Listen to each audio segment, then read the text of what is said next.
Noong umagang iyon, bumagsak ang hamog sa lambak ng San Isidro. Ang mamasa-masang hangin ay dumikit sa mga dahon ng saging at ang tilaok ng mga tandang ay umalinggaw mula sa malayo. Sa isang bahay na gawa sa kahoy na nakatayo sa gilid ng isang daang lupa, isang lalaking nasa kalagitnaan ng kanyang ika-negatibo 30 taon ang nakatayo sa beranda na may tensyon sa kanyang mukha. Ang pangalan niya ay Miguel de la Cruz.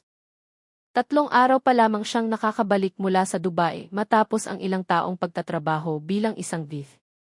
Ngunit ang kanyang pag-uwi sa pagkakataong ito ay hindi upang magdiwang ng kaligayahan, kundi dala-dala ang isang pag-aalalang mahirap ipaliwanag.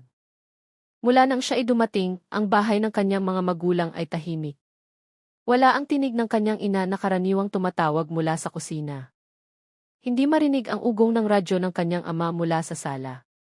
Tinawagan na ni Miguel ang lahat ng kanilang kamag-anak. Ngunit walang sinuman ang nakakaalam kung saan nagpunta ang mag-asawang Mang Kiko at Aling Rosa. Ang kanyang asawa, si Elena, ay maikli lamang ang sagot na sila ay dumadalo sa isang padasal sa bahay ng isang malayong kamag-anak sa Lucena. Ngunit matapos tawagan ni Miguel ang pamilyang iyon, ang sagot ay nagpatindig ng kanyang balahibo. Walang padasal, walang pagtitipon ng pamilya, lahat ay kasinungalingan. Nang araw na iyon, eksaktong 5:00 ng madaling araw, tumawag si Miguel sa himpilan ng pulisya ng San Isidro. Nanginginig ang kanyang boses sa pagitan ng takot at galit. Sinabi niyang ang kanyang mga magulang ay nawawala ng walang bakas sa loob ng mahigit 1 linggo at mayroong kakaiba sa kanilang bahay. Ang opisyal na nakasagot sa telepono ay natahimik sandali matapos marinig ang kwento, at agad na tinawagan si Police Major David Reyes, ang hepe ng Criminal Investigation Unit ng Laguna. Sa loob lamang ng ilang minuto, isang maliit na pangkat ang binuo upang direktang pumunta sa lokasyon. Habang ang sasakyan ng pulis ay pumapasok sa daang lupa patungo sa bahay ni Miguel, makapal pa rin ang hamog. Si Major Reyes ay nakaupo sa harap, nakatingin sa labas ng bintana na may tinging puno ng kalkulasyon. Ang lalaking iyon ay kilala sa pagiging kalmado, ngunit sa likod ng kanyang kahinahunan ay nagtatago ang isang matalas na instingto. Masyado na siyang sanay sa mga kaso ng pagkawala ng tao. Ngunit ang tono ng boses ni Miguel kanina ay may kakaibang dating. Tila may takot na mas malalim pa kaysa sa simpleng pagkawala. Pagdating nila, nakita ni Major Reyes ang lumang bahay na gawa sa kahoy na mukhang maayos ngunit napakatahimik. Sa gilid ng bahay, may isang malaking kulungan na natatakpan ng asul na trapal. Sinalubong sila ni Miguel sa harap ng pinto na may namumulang mga mata. Agad niyang itinuro ang direksyon ng kulungan. Doon po, sabi niya, doon po nangyayari ang kakaiba. Sa loob ng kulungang iyon ay nakatira ang isang malaking sawa na inalagaan ng kanilang pamilya ng mahigit 10 taon. Ang sawa ay pinapakain ng manok at minsan ay maliit na kambing, ngunit sa mga nakalipas na araw, ayaw nitong kumain. Nanatili lamang itong nakapulupot sa sulok ng kulungan na may tiyan na hindi pangkaraniwan ang laki. Lumapit si Major Reyes ng maingat. Sinilip niya ang sawa mula sa likod ng trapal. Ang katawan nito ay malaki at hindi gumagalaw na parang bato, ngunit ang gitnang bahagi nito ay umbok na parang may nilunok na hindi karaniwang hayop. May bahagyang amoy ng lansa sa hangin. Lumingon siya sa isa sa kanyang mga tauhan at inutusan na lagyan ng police line ang paligid ng kulungan. Sa kanyang isipan, nagsimulang mabuo ang isang hindi magandang tanong. Posible kayang may nilunok ang sawa na hindi dapat nito kainin? Lumabas si Elena mula sa bahay na may dalang termos ng mainit na tubig at isang kalmadong mukha. Magalang siyang bumati. Ngunit ang kanyang tingin ay umiiwas sa paningin ni Major Reyes. Ang babae ay nakasuot ng isang simpleng duster na kulay kayumanggi at may manipis na alampay. Sinabi niyang ang kanyang mga biyenan ay nasa kabilang baryo lamang at ang sawa ay maisakit lang dahil sa panahon. Hindi sumagot si Major Reyes, tumango lamang siya ng bahagya. Ngunit sa kanyang talaan, isinulat niya ang isang maikling pangungusap, reaksyon ay sobrang kalmado. Habang kinukunan ng litrato ng forensic team ang bakuran, naglakad-lakad si Major Reyes sa paligid ng bahay. Napansin niyang ang lupa malapit sa kulungan ay mamasa-masa na parang kadarating lang na diniligan. Sa sulok ng kusina, may mga bakas ng sunog na uling. Lahat ay tila normal, ngunit sa mata ng isang bihasang investigador, bawat detalye ay isang mensahe. Alam niyang kung may itinatago, mag-iiwan ng bakas ang katotohanan, gaano man ito kaliit. Lumapit sa kanya si Miguel at marahang sinabi na ilang araw bago siya umuwi, si Elena ay madalas na balisa. Minsan sa gabi, umuupo ito sa beranda ng mag-isa. Akala ni Miguel ay pagod lamang ito sa pag-aalaga ng bahay, ngunit ngayon ay nagsisimula na siyang makaramdam na may mas malaki pa rito. Nakikinig si Major Reyes nang hindi direktang tumitingin, tumatango lamang habang nagtatala. Alam niya na sa maraming kaso, ang katotohanan ay unang lumalabas hindi mula sa ebidensya, kundi mula sa maliliit na pagbabago sa kilos ng isang tao. Unti-unting lumiwanag ang langit ng San Isidro. Ang tunog ng kampana mula sa maliit na kapilya sa kabilang kalsada ay marahang umalingaungaw. Huminto sandali si Major Reyes at tumingin sa direksyon ng tunog. Sa kanyang puso, dumaan ang isang dasal na sana ang kasong ito ay isang hindi pagkakaunawaan lamang, na sana ay walang dugong dumanak sa malamig na lupang iyon. Ngunit ang kanyang mahabang karanasan ay nagpapahirap sa kanya na maniwala sa mga pagkakataon. Inutusan niya ang kanyang mga tauhan na suriin ang bawat sulok ng bakuran, mula sa kulungan ng manok hanggang sa likod ng kusina. Nang ang unang sinag ng araw ay tumago sa hamog, tumayo si Major Reyes sa harap ng kulungan ng sawa. Ang sawa ay hindi pa rin gumagalaw, ang mga mata nito ay bahagyang nakapikit, ang paghinga ay mabagal. May isang mabigat na katahimikan sa hangin, na para bang ang bahay ay nagtatago ng isang sikretong ayaw ibunyag. Tumingin si Major Reyes kay Miguel at sinabi sa isang patag na tono, aalamin natin ang anumang itinatago dito. Tumango si Miguel, maputla ang mukha. At mula sa sandaling iyon, nagsimula ang mahabang kwento na puno ng misteryo at luha sa barangay ng San Isidro. Mataas na ang sikat ng araw nang sinimulan ng pangkat ng investigador na suriin ang bawat silid sa bahay ng pamilya de la Cruz. Ang hangin sa loob ay mamasa-masa at medyo kulob, na para bang hindi nabuksan ang mga bintana sa loob ng ilang araw. Sa dingding, nakasabit pa rin ang isang lumang larawan ng mag-asawa na may malumanay na ngiti. Ngunit ang anino na bumabagsak sa kanilang mga mukha ay nagbigay ng kakaibang pakiramdam. Nakaupo si Elena sa isang silya sa sala, nakahalukip-kip ang mga braso at nakatingin sa sahig. Sa kanyang harapan, binuksan ni Major David Reyes ang kanyang kwaderno at nagsimulang magtanong sa isang mahinahong boses. Kailan huling nakita ang iyong mga biyenan? Dahan-dahang sumagot si Elena. Mga 8 araw na ang nakalipas, sinabi niyang umalis sila ng umaga, patungong Lucena, upang dumalo sa isang padasal para sa kaluluwa ng isang kamag-anak. Pagkatapos noon, wala na siyang alam. Tinitigan siya ni Major Reyes sandali, pagkatapos ay nagtanong kung bakit hindi niya sinubukang tawagan sila. Umiti si Elena ng pilit at sinabing sira ang cellphone ng kanyang biyenang babae. Ang sagot na iyon ay nag-udyok kay Major Reyes na magtala na may pulang linya. Dahilan ay masyadong simple para sa isang matagal na pagkawala.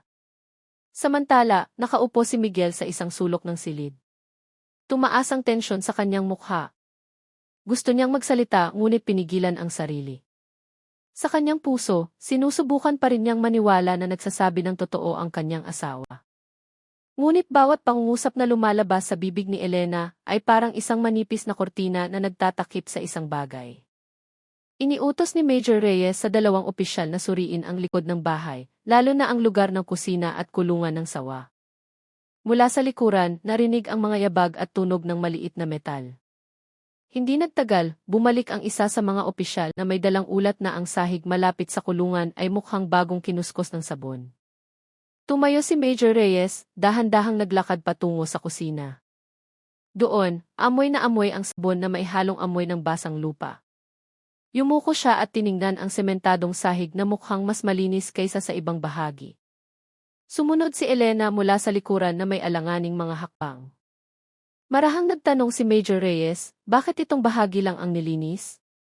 Mabilis na sumagot si Elena, dahil doon daw natapon ang dugo ng kambing na kinatay ilang araw na ang nakalipas. Idinagdag niya na kinain ng kanilang sawa ang isang maliit na kambing ng kapitbahay.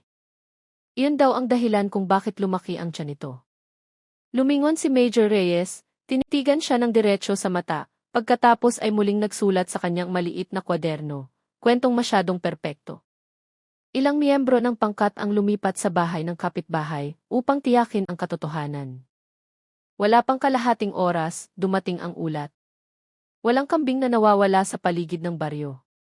Sa katunayan, walang pamilya ang nag-aalaga ng kambing sa nakalipas na buwan. Bumuntong hininga ng malalim si Major Reyes. Tumingin siya kay Miguel at marahang sinabi na maging matyaga. Tumango lamang si Miguel, ngunit nagsimula ng mamasa ang kanyang mga mata. Pakiramdam niya ay bumibilis ang tibok ng kanyang puso sa tuwing naririnig niyang nagsasalita si Elena. Habang itinatala ng ibang opisyal ang mga gamit sa bahay, napansin ni Major Reyes ang katawan ni Elena na nagsisimulang manginig ng bahagya. Ang kanyang mga kamay na kanina pa kalmado ay tila naghahanap ngayon ng mahahawakan. Alam ni Major Reyes ang senyales na iyon, hindi ito mula sa takot sa pulisya, kundi mula sa isang bigat na pilit itinatago. Binago niya ang tono ng kanyang boses upang maging mas malumanay. Elena, totoo bang walang naging pagtatalo sa pagitan mo at ng iyong mga biyenan bago sila umalis? Umiling si Elena, ngunit hindi kasabay ng kanyang mga mata ang kanyang sinabi. Sinabi niya mabait ang kanyang biyenan at madalas siyang bigyan ng payo. Tumingin si Major Reyes ng bahagya kay Miguel na nakayuko sa katahimikan.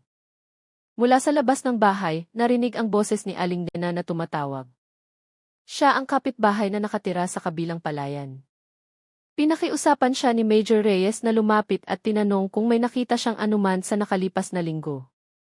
Ang matandang babae ay nag-atubili sandali, pagkatapos ay mahinang sinabi na ilang gabi na ang nakalipas, nakarinig siya ng ingay na parang nag-aaway ng mga tao, pagkatapos ay katahimikan. Inakala niyang usapin ito ng pamilya, kaya ayaw niyang makialam. Yumuko si Elena sa katahimikan. Hindi siya inakusahan ni Major Reyes, nagsulat lamang muli sa kanyang kwaderno, huling ingay sa kusina.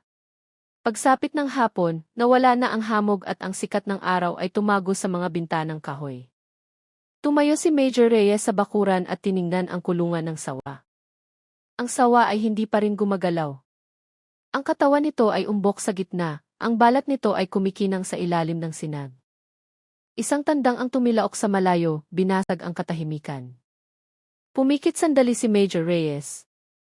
Alam niyang bawat kasinungalingan ay may iiwanang bakas, at ang bakas na iyon ay nagsisimula ng lumitaw sa kanyang harapan. Nang matapos ang unang araw ng pagsisiyasat, sumulat si Major Reyes ng maikling ulat sa sasakyan. Ang pahayag ni Elena Santos ay hindi pare-pareho. Ang kwento tungkol sa nawawalang kambing ay napatunayang kasinungalingan, at ang lugar ng kusina ay nagpapakita ng mga palatandaan ng hindi pangkaraniwang paglilinis. Sa kanyang tala, isinulat niya, malaki ang posibilidad na may itinatago sa paligid ng kulungan.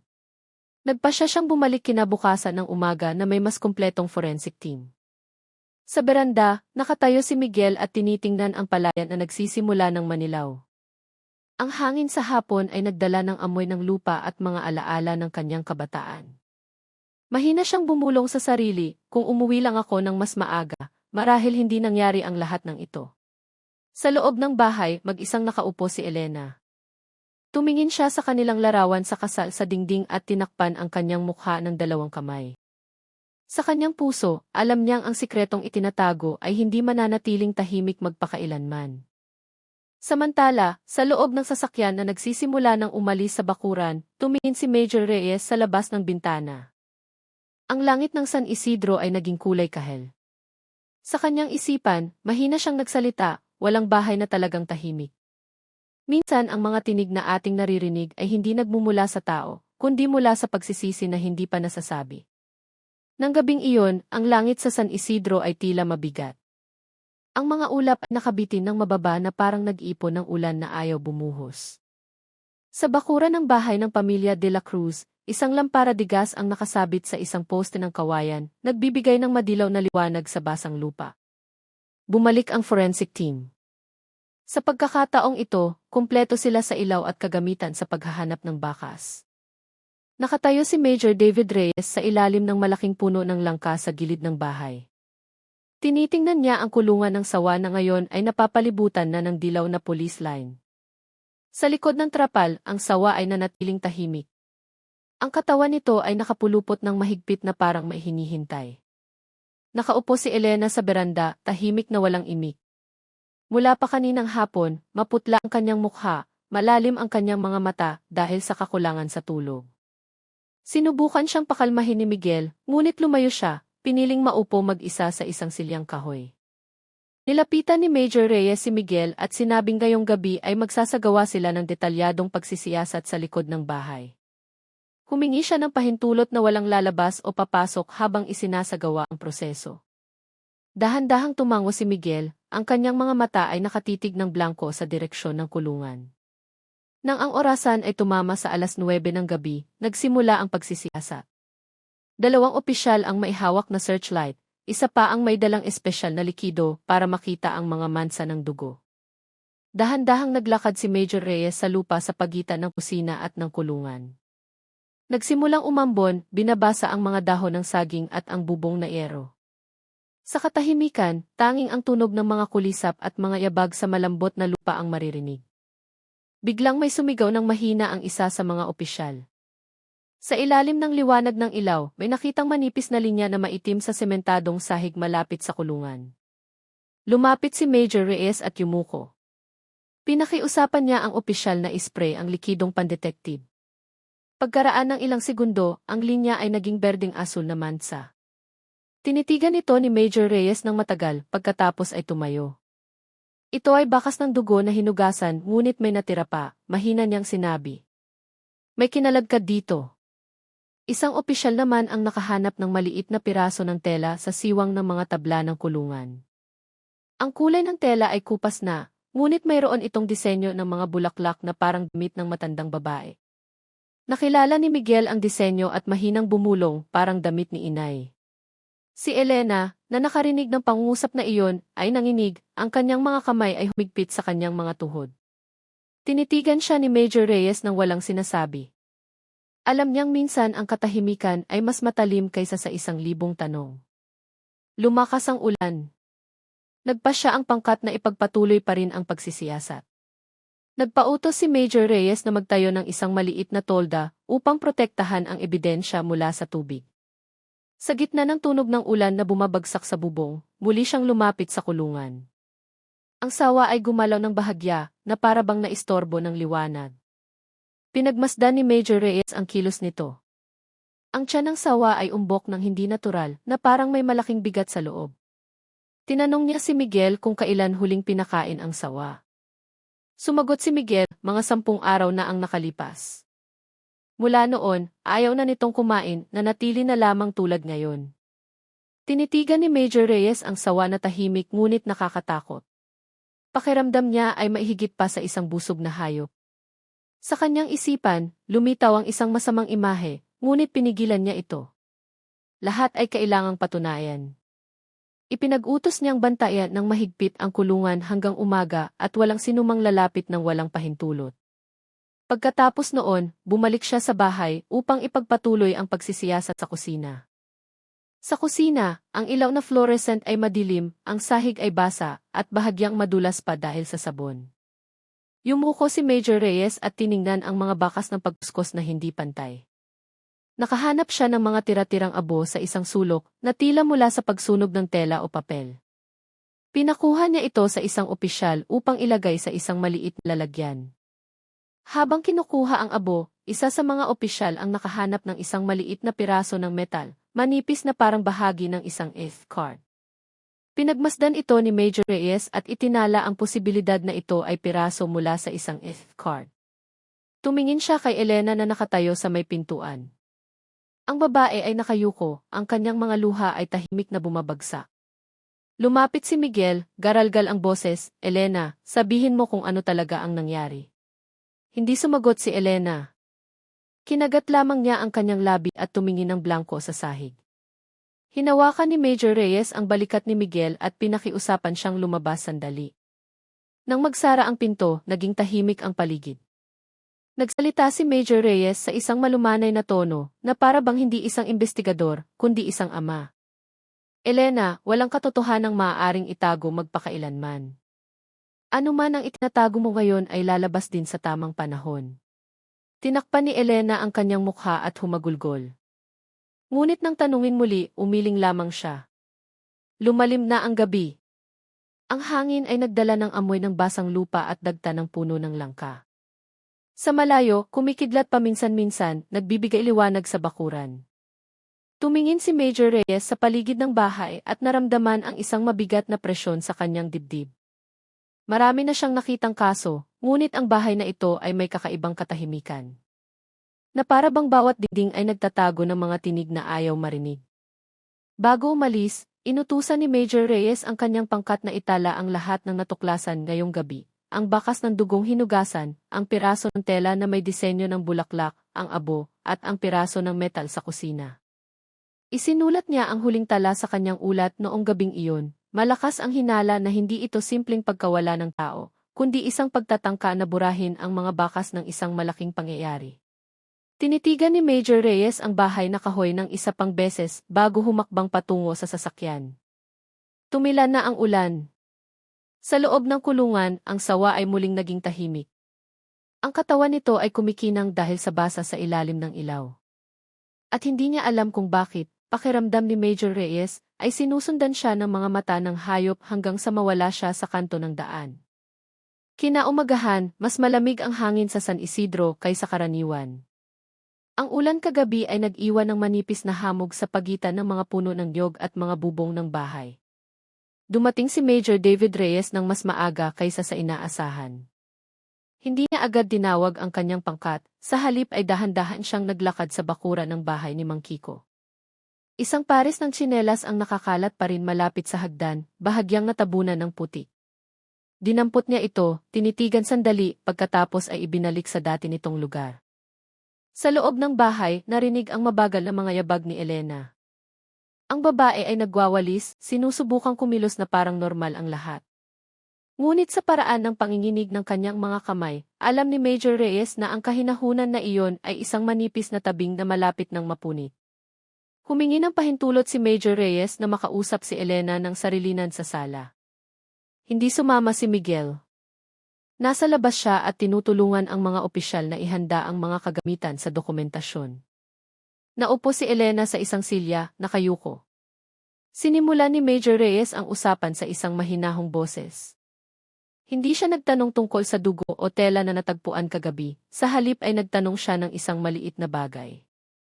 Sinabi niya na ang buhay bilang isang manugang sa probinsya ay hindi madali. Maraming patakaran, maraming salita na minsan ay nakakasakit. Tumingin si Elena sa kanya ng bahagya, pagkatapos ay muling yumuko. Nagpatuloy si Major Reyes, minsan ang isang tao ay nakakagawa ng mga bagay na labas sa kanyang kontrol dahil sa matagal na pagtitiis ng pasanin. Tinitigan niya ng matagal ang mukha ng babae, umaasang may reaksyon. Ngunit si Elena ay nanatiling tahimik, tanging ang kanyang mga mata ang nagsimulang mamasa-masa. Sa labas ng silid, ang tilaok ng manok ay bumasag sa katahimikan. Isinara ni Major Reyes ang kanyang kwaderno at marahang sinabi, "Hindi kami naghahanap ng kasalanan, naghahanap kami ng katotohanan. Kung talagang wala kang alam, sabihin mo ng tapat. Ngunit kung may mga bagay na hindi pa nasasabi, ito na ang panahon." Dahan-dahang umiling si Elena at mahinang sinabi na wala siyang alam. Halos hindi marinig ang kanyang boses. Hindi siya pinilit ni Major Reyes, tumayo lamang at sinabing ipagpapatuloy nila ang pagsisiyasat sa kusina muli. Nang lumabas si Major Reyes sa bahay, isa sa kanyang mga opisyal ang naghihintay na sa kanya. Inabot niya ang isang maikling ulat ng paunang pagsusuri mula sa piraso ng tela at abo na natagpuan. Sa loob ng abo, may mga natirang puting sinulid na nailon at kaunting latak ng metal na karaniwang nagmumula sa isang sinunog na cellphone. Mabilis itong binasa ni Major Reyes at tumango. Hinala na niya na may pagtatangkang sirain ang isang bagay na maaaring maging ebidensya ng komunikasyon. Nagsulat siya ng maikling tala, planadong pagbura ng bakas. Samantala, sa bakuran, nakikipag-usap si Miguel kay Aling Nena, ang kapitbahay na nagbigay ng testimonya kagabi. Sinabi ng matandang babae na noong gabi, bago nawala ang mga magulang ni Miguel, nakarinig siya ng malakas na tunog na parang may bumagsak mula sa direksyon ng kusina. Pagkatapos ay matagal na katahimikan. Natahimik si Miguel. Nakatitig ang kanyang mga mata sa lupa. Narinig ni Major Reyes ang usapan mula sa malayo at lalong naging kumbinsido ang kanyang puso na may malaking nangyari sa bahay na ito noong gabing iyon. Pagsapit ng tanghali, inutusan ni Major Reyes ang pangkat na magsagawa ng karagdagang pagsisiyasat sa kulungan ng sawa. Sa pagkakataong ito, gumamit sila ng isang heat detector at isang maliit na kamera na ipinasok sa siwang ng kahoy. Ang imahe na lumitaw sa screen ng laptop ay nagpatigil sa lahat. Sa loob ng katawan ng sawa, may nakitang malabong anino na kulay abo, siksik at hindi mukhang karaniwang hayop. Tinitigan ni Major Reyes ang screen ng matagal, pagkatapos ay dahan-dahan itong isinara. Ayaw niyang gumawa ng mabilis na konklusyon, ngunit nagsisimula ng sumigaw ang kanyang konsensya. Sinabi niya sa isang mababang boses, kailangan natin ng espesyal na pahintulot para mag-imbestiga pa ng mas malalim. Kasabay nito, nakatayo si Elena sa bintana ng bahay at pinagmamasdan sila. Maputla ang kanyang mukha, nanginginig ang kanyang mga labi. Lumapit si Miguel mula sa likuran, sinusubukang aliwin siya. Ngunit si Elena ay maikli lamang sumagot, bakit hindi sila naniniwala sa akin? Hindi sumagot si Miguel. Siya mismo ay nagsisimula ng mawala ng paniniwala. Mula pa kagabi, ang imahe ng kanyang ina at ama ay paulit-ulit na umiikot sa kanyang isipan. Ang kanilang mga tawa, ang amoy ng kanilang luto, at ang mga simpleng payo ay naging isang sugat na hindi maipaliwanag. Hapon na nang bumalik si Major Reyes sa sasakyan, nagsulat siya ng karagdagang ulat para sa kanyang superior. Sa tala na iyon, nakasulat, ang pagkakaiba sa pagitan ng kahinahunan at pagkukunwari ay malinaw na nakikita sa babaeng subject. Ang pagbabago sa tono ng pananalita, ang pagtingin, at ang paraan ng pag-iwas sa tingin ay nagpapakita ng malaking pasanin sa kalooban. Kailangan ng masinsinang pagbabantay sa loob ng 24 oras. Nilagdaan ni Major Reyes ang ulat, pagkatapos ay tiningnan ang bahay mula sa malayo. Alam niyang ang susunod na hakbang ay magiging mahirap, ngunit ayaw niyang mabaon sa limot ang katotohanan, kasama ng katahimikan ng baryo na masyadong tahimik. Nang gabi, sa isang maliit na poste sa likod ng bahay, 2 opisyal ang nagbabantay. Isang nakasabit na ilaw ang umuugoy sa ihip ng hangin. Mula sa loob ng kulungan, may narinig na mahinang kaluskos na parang isang mabigat na bagay na gumagalaw. Nagkatinginan ang mga opisyal. Isa sa kanila ay bumulong, gumagalaw ba ang sawa? Tumango ang isa na may tensyon sa mukha.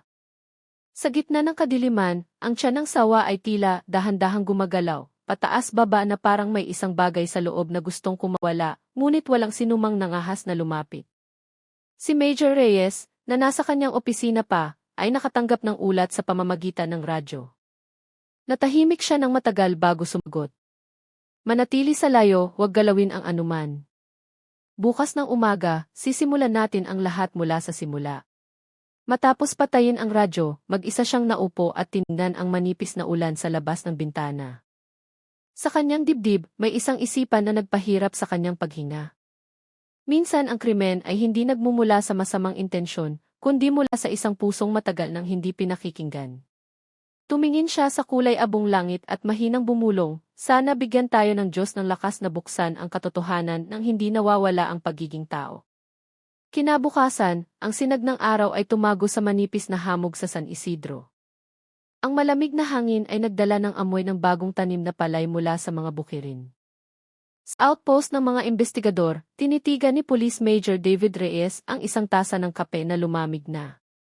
Hindi pa siya natutulog mula pa kagabi. Sa tuwing ipipikit niya ang kanyang mga mata, ang imahe ni Elena Santos ay lumilitaw sa kanyang isipan. Hindi bilang isang suspect, kundi bilang isang taong nagtatago ng isang lumang sugat. Ang kanyang mga taon sa serbisyo ay nagturo sa kanya na sa likod ng bawat kilos ng tao ay laging may isang kwentong hindi pa tapos. Noong umagang iyon, dumating si Aling Nena sa himpilan ng pulisya na may dalang isang bagay. Dala niya ang ilang lumang sulat na sinabi niyang natagpuan niya sa likod bahay ng pamilya de la Cruz, nakabalot sa plastik at bahagyang basa ng ulan. Maingat itong binuksan ni Major Reyes. Ang sulat ay isinulat ng kamay ni Aling Rosa, para sa kanyang manugang na si Elena. Ang nilalaman ay simple, puno ng hinanakit, ngunit mayroon ding huling pangungusap na nagpasikip sa dibdib ni Major Reyes. Gusto kitang patawarin, pero hindi ko alam kung paano sisimulan. Pumikit sandali si Major Reyes. Ang pangungusap na iyon ay parang isang sigaw na huli nang naiparating. Mula sa mga kwento ng mga kapitbahay, matagal nang hindi maganda ang relasyon ni na Elena at ng kanyang mga biyenan. Mula nang magtrabaho si Miguel sa Dubai, mag-isang nanirahan si Elena sa bahay kasama sila. Noong una, itinuring siyang parang tunay na anak, ngunit sa paglipas ng panahon, bawat maliit na bagay ay nagiging dahilan ng pagtatalo. Si Elena ay kilala bilang isang babaeng mahinahon, ngunit sa ilalim ng patuloy na panggigipit, ang pasensya ay maaaring maging isang nagbabagang uling. Ilang beses nang narinig ni Aling Nena ang mga iyak mula sa bahay na iyon sa gabi. Ngunit tuwing umaga, lahat ay tila normal. Pinili ng mga taga-baryo na manahimik dahil itinuturing nilang hindi dapat pakialaman ang usapin ng pamilya. Pinakinggan ni Major Reyes ang lahat ng kwentong iyon na may malungkot na mukha. Sa kanyang isipan, bumalik ang isang lumang alaala. Ilang taon na ang nakalipas, nawala ang kanyang asawa dahil sa depresyon na hindi naagapan. Pakiramdam ng kanyang asawa ay nag-iisa siya matapos mawala ang kanilang unang anak. Si Major Reyes, na masyadong abala sa kanyang trabaho, ay hindi napakinggan ang mga iyak na iyon sa tamang oras. Mula noon, sa tuwing haharap siya sa isang kaso na may kinalaman sa isang babaeng nasa ilalim ng presyon, palagi niyang naaalala ang mukha ng kanyang asawa. Alam niya ang pakiramdam ng kasalanan na hindi kailanman natatapos. Hapon na nang bumalik si Major Reyes sa bahay ng mga De La Cruz. Nakaupo si Elena sa beranda at nakatingin sa bakuran. Bahagyang nakalugay ang kanyang buhok. Ang kanyang mukha ay pagod ngunit tila sumuko na. Lumapit si Major Reyes na walang imik, tumayo lamang sa kanyang tabi. Tumingin siya sa mga palayan sa malayo na nagsisimula ng manilaw. Minsan, mas tapat ang katahimikan kaysa sa mga salita. Pagkaraan ng ilang minuto, marahan siyang nagsalita. Elena, nabasa ko ang sulat mula sa iyong biyenan. Isinulat niya na gusto kanyang patawarin. Dahan-dahang lumingon si Elena, nanaki ang kanyang mga mata. Nagpatuloy si Major Reyes, minsan huli nang dumarating ang kapatawaran, pero hindi dapat mahuli ang katotohanan. Dumaloy ang luha sa mga pisngi ni Elena. Hindi niya ito sinubukang punasan, yumuko lamang siya. Nanginginig ang kanyang boses nang sinabi niyang hindi niya kailanman intensyon na kamuhian ang kanyang biyenan. Pagod na lamang siyang ituring na walang silbi. Bawat padalang pera mula kay Miguel ay kailangang dumaan sa kamay ng kanyang biyenan. Wala siyang kalayaan kahit na para bumili ng isang bagay para sa kanyang sarili. Tumingin siya sa lupa at mahinang sinabi, alam kong istrikto siya dahil mahal niya kami, pero minsan ang pagmamahal na walang lambing ay nagiging isang sugat na hindi nakikita. Natahimik si Major Reyes. Naramdaman niyang bumigat ang kanyang puso. Tumingin siya sa kulungan ng sawa na tahimik na nakatayo sa likod ng bahay. Ang hayop ay parang isang malaking anino ng katahimikan ng tao, tahimik ngunit puno ng mga lihim. Dapit hapon na nang mag-isang naupo si Major Reyes sa outpost sa likod ng bahay. Ang langit ay naging kulay kahel, ang hangin ay nagdala ng amoy ng basang lupa. Binuksan niya ang kanyang kwaderno at marahang nagsulat. Bawat tahanan ay may dalawang panig, isa na nakikita at isa na itinatago ng mga nakasanayan. Ang kasong ito ay hindi lamang tungkol sa pagkawala ng dalawang buhay, kundi tungkol sa pag-ibig na naging sugat dahil hindi kailanman na ipahayag. Isinara niya ang libro, tinitigan ang araw na dahan-dahang lumulubog sa likod ng mga burol. Sa kanyang puso, ang boses ng kanyang asawa ay tila muling tumatawag, nagpapaalala na madalas nakakalimutan ng mga tao na makinig bago mahuli ang lahat. Sa harap ng bakuran, nakatayo si Miguel na may nalilitong mukha. Ngayon lang niya nalaman mula sa mga kapitbahay ang tungkol sa mga pagtatalo ng kanyang ina at ni Elena. Naramdaman niya ang galit ngunit pati na rin ang pagkakasala. Alam niyang istrikto ang kanyang ina, ngunit hindi niya inakala na aabot sa ganito ang lahat. Nilapitan siya ni Major Reyes at sinabi sa isang malumanay na boses, minsan, ang mga taong iniiwan natin ay hindi nangangailangan ng pera. Kailangan lang nila tayo sa bahay. Tumingin si Miguel sa lupa, hindi makasagot. Napagtanto niyang ang kanyang pag-abroad, na dati niyang itinuturing na sakripisyo, ay naging simula rin pala ng distansya na pumatay sa init ng kanilang tahanan. Ang gabing iyon, habang ang lahat ay nakauwi na sa kani-kanilang bahay, naupo si Major Reyes sa kanyang simpleng upuan. Tiningnan niya ang larawan ng kanyang asawa sa loob ng kanyang pitaka. Sa labas, ang mga palaka ay nag-uunahan sa pagkukak. Bumulong siya sa kanyang sarili, minsan akala natin kayang pagalingin ng panahon ang lahat, pero ang kailangan lang pala natin ay ang pakinggan ng tapat. Sa malayo, ang kulungan ng sawa ay tahimik na nakatayo. Mula sa likod ng trapal nito, isang mahinang kaluskos ang narinig, parang isang mabigat na paghinga na nagtatago ng mga lihim ng nakaraan. Nang umagang iyon, ang langit sa San Isidro ay kulay abo, mamasa-masa ang hangin, at ang amoy ng basang lupa ay nakakapit pa rin sa mga dahon. Sa maliit na laboratorio ng pulisya ng Laguna, nakatayo si Police Major David Reyes sa harap ng isang mahabang mesa na puno ng mga sample.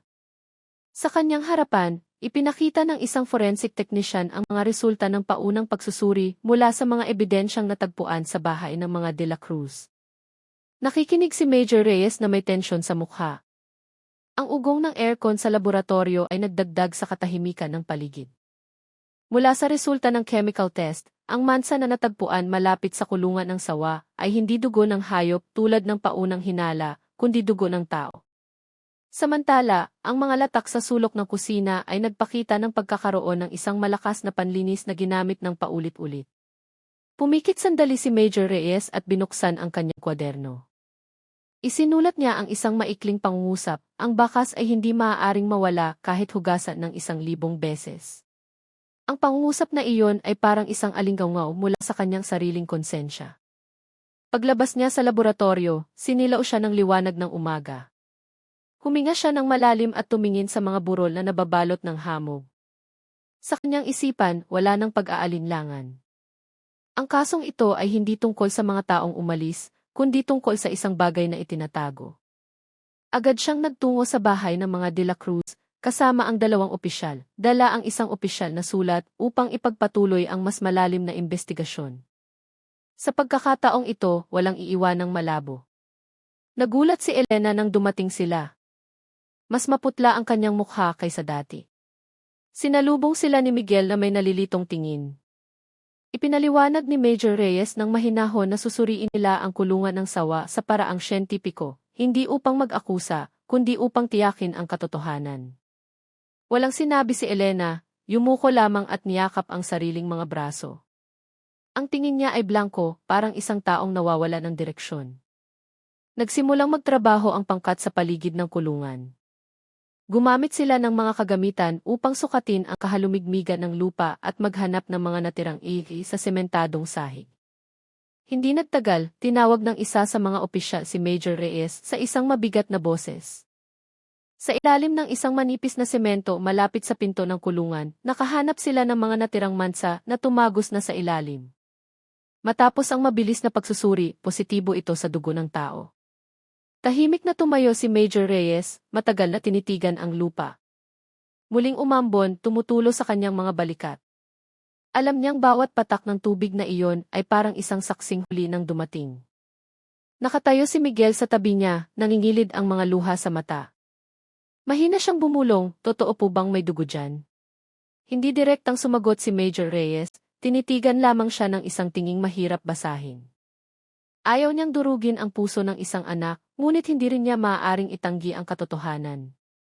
Marahan niyang sinabi, ang pinakamahalaga ngayon ay ang katotohanan, gaano man ito kasakit. Yumuko si Miguel, nanginginig ang kanyang mga balikat sa pagpigil sa iyak. Samantala, nakaupo pa rin si Elena sa beranda. Pinagmamasdan niya ang kulungan ng sawa mula sa malayo.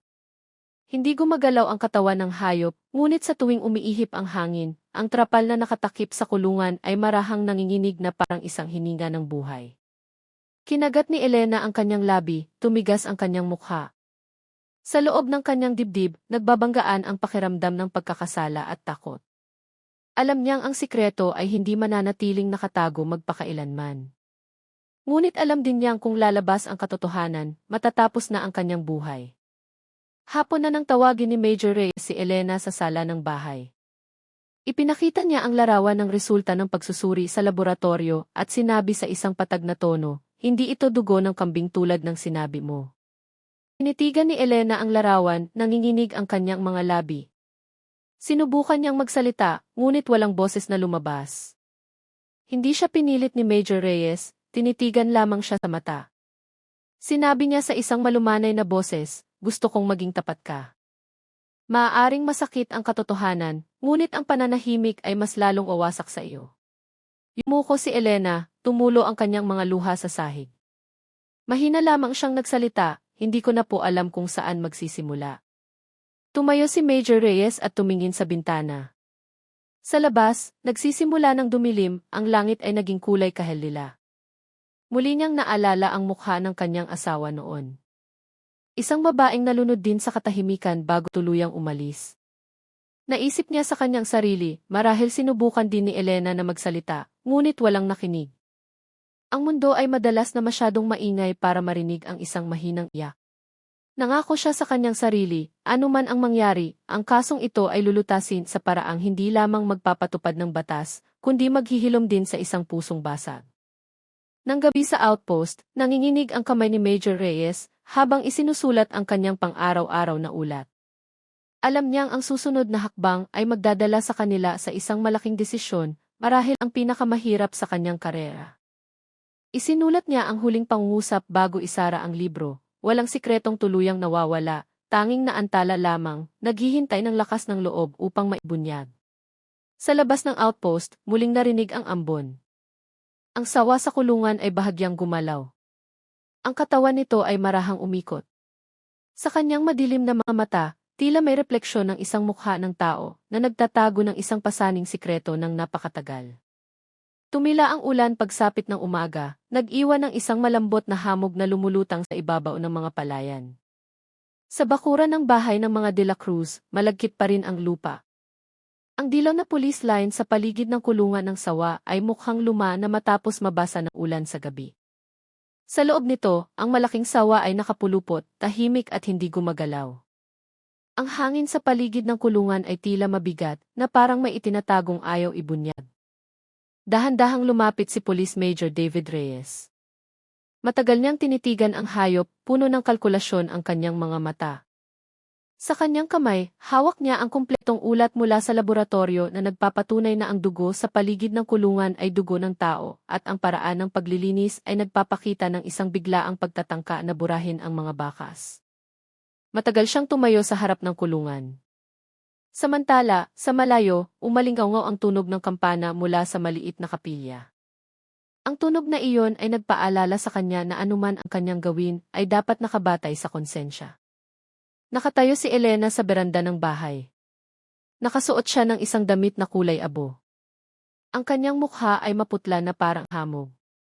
Mula pa kagabi, halos hindi na siya nagsasalita. Sinubukan siyang pakalmahin ni Miguel, ngunit tila hindi na nakikinig si Elena. Sa tuwing ang kanyang mga mata ay tumitingin sa kulungan ng sawa, nahihirapan siyang huminga. Sa loob ng kanyang katawan, ang takot at pagsisisi ay nag-umpugan na parang mga alon sa loob ng isang saradong bote.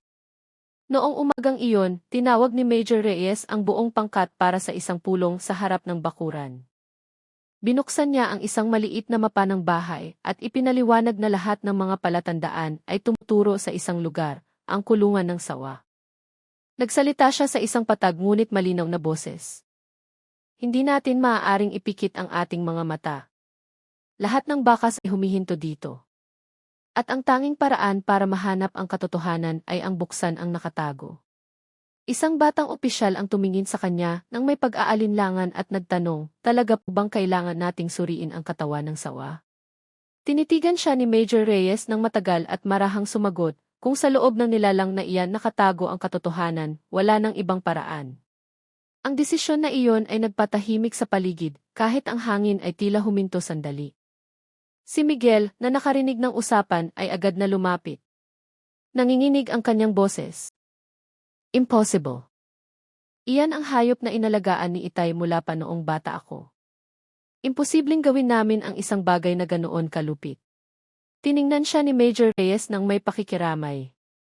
Sinabi niyang hindi rin niya gustong saktan ang sinuman, ngunit hindi maiiwasan ang katotohanan. Yumuko si Miguel, pinipigilan ang mga luha na namumuo sa kanyang mga mata.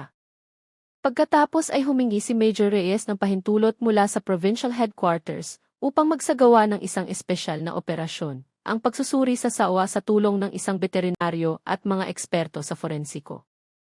Hindi madali ang pahintulot. Sa buong karera niya, wala pang kasong tulad nito. Ngunit ang ulat tungkol sa dugo ng tao, ang ebidensya ng tela, at ang mga bakas ng paglilinis ay nagkumbinsi sa mga otoridad na pumayag. Sa sulat ng desisyon, nakasulat na ang hakbang na ito ay gagawin para sa kapakanan ng investigasyon at pagpapatupad ng batas.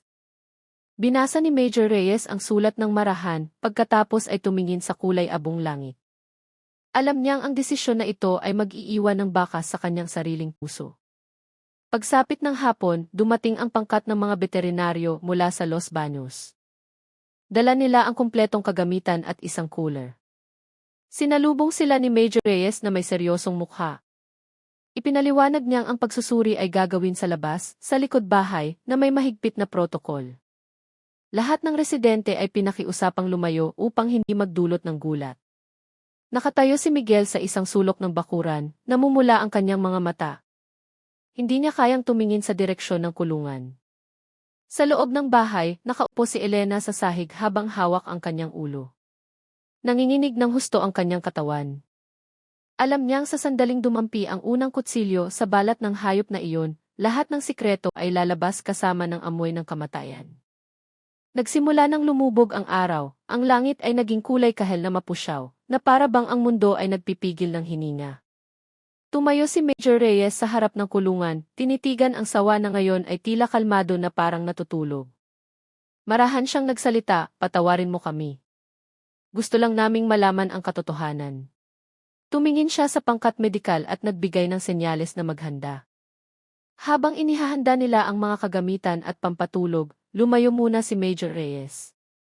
Naglakad siya sa gilid ng palayan at tiningnan ang araw na halos lumubog na. Sa kanyang puso, may pait dahil alam niyang ang tungkulin ng isang tagapagpatupad ng batas ay hindi lamang ang hanapin ang maisala, kundi harapin din ang katotohanang minsan ay mas masakit pa kaysa sa kasinungalingan. Samantala, sa loob ng bahay, tumingin si Elena sa labas ng bintana. Ang tunog ng mga kagamitang metal na nagkakaumpugan sa labas ay nagpanginig sa kanyang dibdib. Pumikit siya, inaalala ang mukha ng kanyang biyenan na huli niyang nakita, mga matang puno ng galit at pagkabigo. Gusto niyang sumigaw, gusto niyang pigilan ang lahat, ngunit hindi makapagsalita ang kanyang dila. Isa-isang tumulo ang kanyang mga luha sa sahig na kahoy. Sa kanyang isipan, iisa lamang ang pangungusap, matatapos ang lahat ngayong gabi. Nang dumating ang gabi, bumalik si Major Reyes sa bakuran. Binuksan ang mga searchlight, nagbibigay liwanag sa lugar ng kulungan na ngayon ay napapalibutan ng isang maliit na tolda. Nakatayo ang pangkat ng veterinaryo, handa na. Kumpleto ang mga kagamitan sa mesa. Ang tunog ng mga kuliglig ay mahinang maririnig sa malayo. Tinitigan ni Major Reyes ang sawa ng isa pang beses. Ang tiyan nito ay umbok ng hindi natural. Ang balat nito ay kumikinang sa ilalim ng ilaw. Huminga ng malalim si Major Reyes. Alam niyang pagkatapos ng gabing ito, ang buhay ng lahat ng sangkot ay hindi na magiging pareho. Sa isang mababa ngunit matatag na boses, sinabi niya, "Bukas ng umaga natin sisimulan. Ngayong gabi, hayaan nating lahat ay manalangin sa katahimikan." Pagkatapos ay lumakad siya palayo, iniwan ang tahimik na bakuran. Sa langit, dahan-dahang gumalaw ang mga ulap, tinatakpan ang buwan. Isang malambot na hangin ang umihip, nagpagalaw sa trapal ng kulungan. Mula sa loob, narinig ang isang mahinang kaluskos, na parang isang bagay na buhay, ngunit nais ng matulog magpakailanman. Tumingin si Major Reyes ng isa pang beses bago umuwi. Sa kanyang puso, bumulong siya, sana ang katotohanang bubuksan natin bukas ay hindi mag-alis ng pagkatao sa ating sarili. Nang umagang iyon, hindi pa ganap na sumisikat ang araw, ngunit ang bakuran ng bahay ng mga De La Cruz ay puno na ng mga taong nakauniporme. Isang police line ang inilagay sa paligid ng kulungan, isang mahabang mesa ang inilagay sa kanlurang bahagi na may mga gamit pang opera, kamera, at mga lalagyan ng ebidensya. Ang malamig na hangin ay maihalong tensyon na ramdam hanggang sa balat. Ang mga ibon na karaniwang humuhuni sa puno ng langka ay tila lumayo. Para bang kahit ang kalikasan ay ayaw masaksihan ang mangyayari. Nakatayo si Police Major David Reyes sa gilid ng kulungan, nakasuot ng puting guwantes. Ang kanyang mukha ay matatag, ngunit ang kanyang mga mata ay nagpapahiwatig ng isang malalim na bigat.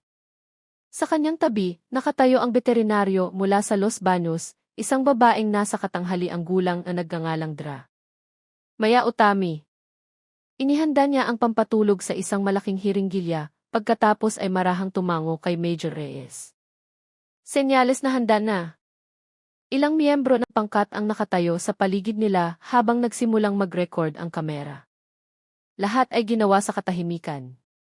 Kahit ang hangin ay tila huminto sa pag-ihip. Ang malaking sawa ay nakahiga ng tahimik sa lupa.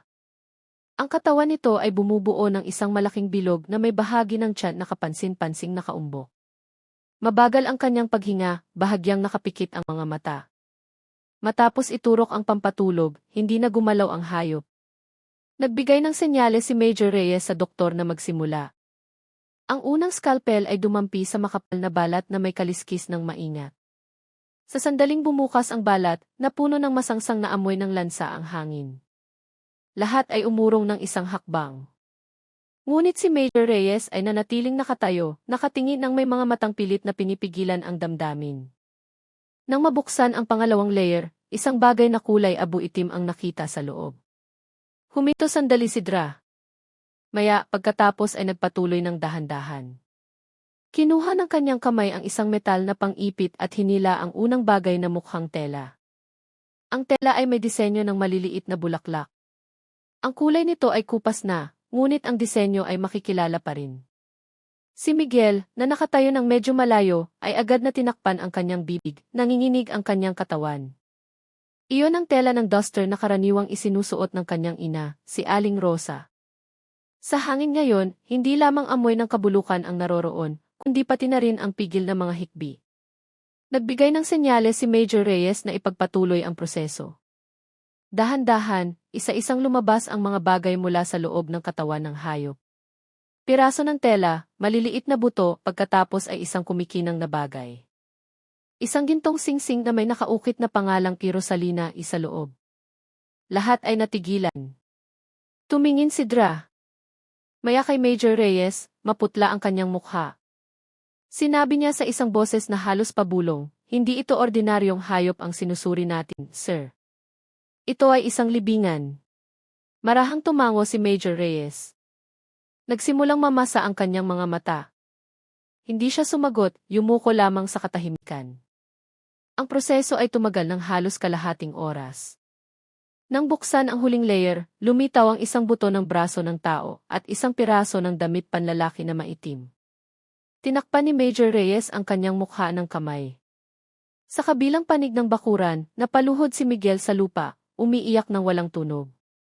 Hindi na niya kayang tumingin. Nagdarasal na lamang siya sa kanyang puso na sana lahat ng ito ay hindi totoo. Ngunit ang amoy na kumakalat at ang mga bagay na nasa harapan ay hindi na maikakaila. Ang dalawang buhay na nawala ay sa wakas ay natagpuan, ngunit sa paraang hindi kailanman inakala ng sinuman. Samantala, sa loob ng bahay, narinig ni Elena ang ingay mula sa labas. Tumakbo siya sa bintana at nakita ang mga taong nagkukumpulan sa paligid ng kulungan. Mula sa malayo, nakita niya si Major Reyes na nakatayo ng tuwid na may duguan ng mga guwantes. Sa ibabaw ng mesa, nakita niya ang mga bagay na dati niyang kilala. Sumigaw siya, nang hina ang kanyang katawan at bumagsak sa sahig. Sa isang iglap, lahat ng kanyang itinago sa loob ng ilang linggo ay sumabog at naging katotohanan. Tinakpan niya ang kanyang mukha habang sumisigaw ng mahina, hindi ko sinasadyang umabot sa ganito. Ang kanyang iyak ay yumanig sa bahay na parang isang dasal na huli na. Dahan-dahang lumakad si Major Reyes patungo sa bahay. Hinubad niya ang kanyang guwantes ng mabagal. Sa harap ng pinto, huminto siya at tumingin sa mga palayan. Ang langit ay naging maputla. Ang unang sinag ng araw ay lumitaw sa likod ng mga ulap, ngunit ang pakiramdam ay malamig na parang dapit hapon. Alam niyang ang katotohanan ay nabunyag na, ngunit sa kanyang puso, ang tagumpay na iyon ay hindi nagdala ng kaligayahan. Marahan niyang sinabi sa isa sa kanyang mga tauhan, iligpit ang lahat ng ebidensya, at tiyaking itatabi ito ng may respeto. Simple ang pangungusap, ngunit ang tono ay puno ng kalungkutan. Ilang oras pagkatapos, ang mga ebidensya ay inilagay sa mga metal na kahon at selyado. Sa loob nito ay mga piraso ng buto, damit, at ang singsing na nakilala na ng pamilya. Sa bakuran, nakaluhod pa rin si Miguel, basa ng luha ang kanyang mukha. Tumingala siya sa langit at bumulong, bakit kailangang maging lugar ng kamatayan ng mga taong pinakamamahal ko ang bahay na ito? Walang sumagot, tanging ang tunog ng hangin na marahang humahaplos sa mga dahon ng saging. Lumapit sa kanya si Major Reyes at inilagay ang kamay sa kanyang balikat. Ang kanyang boses ay mababa ngunit matatag. Minsan, hinahayaan tayo ng Diyos na makita ang pinakamadilim na panig ng tao para matutunan nating pahalagahan ang liwanag. Yumuko si Miguel, hinawakan ang lupa sa kanyang mga kamay at umiyak ng mas malakas. Tumingin si Major Reyes sa kulungan na ngayon ay walang laman na. Ang sawa ay patay na, ang katawan nito ay nanigas. Ang hayop na dating itinuturing na alaga at simbolo ng swerte ay naging isang tahimik na saksi ng isang kasalanang hindi nasabi. Hapon na nang ang lahat ng pangkat ay umalis, si Major Reyes ay nakaupo pa rin sa hagdan ng bahay. Tinitigan niya ang natirang putik sa kanyang sapatos at marahang sinabi, ang katarungan ay minsan kailangang dumaan sa madugong landas bago ito makarating sa katotohanan. Alam niyang hindi pa tapos ang kanyang tungkulin. Mayroon pang pag-amin na kailangang marinig at sigurado siyang ngayong gabi, may mga luhang dadaloy hindi dahil sa takot, kundi dahil sa pagsisisi na masyadong malalim para pigilan. Dahan-dahang bumaba ang gabi sa San Isidro. Ang ulan sa hapon ay nag-iwan ng mga sanaw sa bakura ng bahay ng mga De La Cruz. Ang ilaw mula sa outpost ng mga investigador ay marahang tumatama sa maliit na daan na nagsisimula ng tumahimik. Sa loob ng bahay, mabigat ang hangin. Ang amoy ng pampatulog ay maihalong amoy ng basang lupa. Nakaupo si Elena sa isang silyang kahoy. Mahina ang pagkakasandal ng kanyang katawan. Namamaga ang kanyang mga mata sa walang tigil na pag-iyak. Sa kanyang harapan, nakaupo si Police Major David Reyes na may pagod na mukha, ngunit ang kanyang tingin ay nanatiling malumanay. Hindi siya agad nagtanong.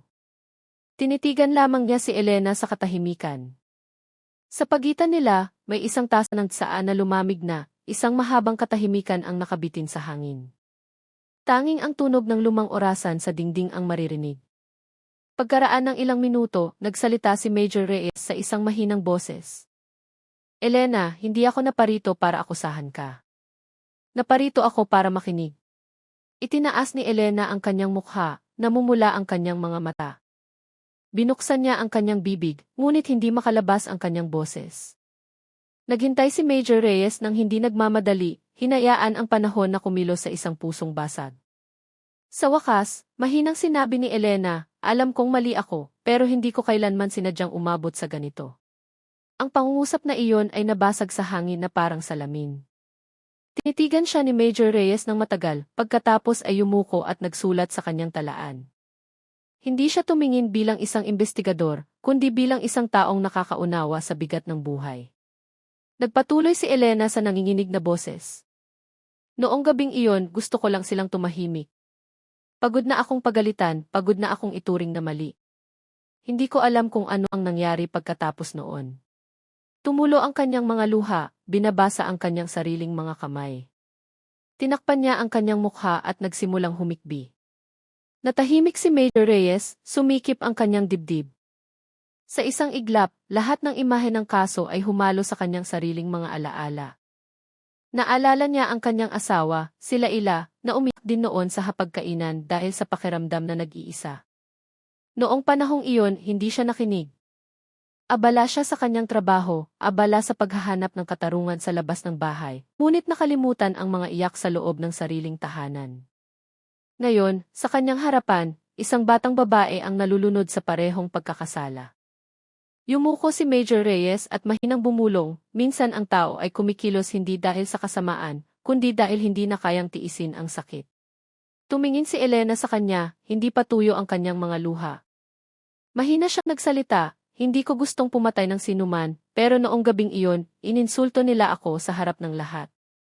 Sinabi nilang hindi ako karapat-dapat maging asawa ni Miguel. Sinabing wala akong hiya. Sumigaw ako tapos itinulak ako ng biyenan ko. Nadulas ako.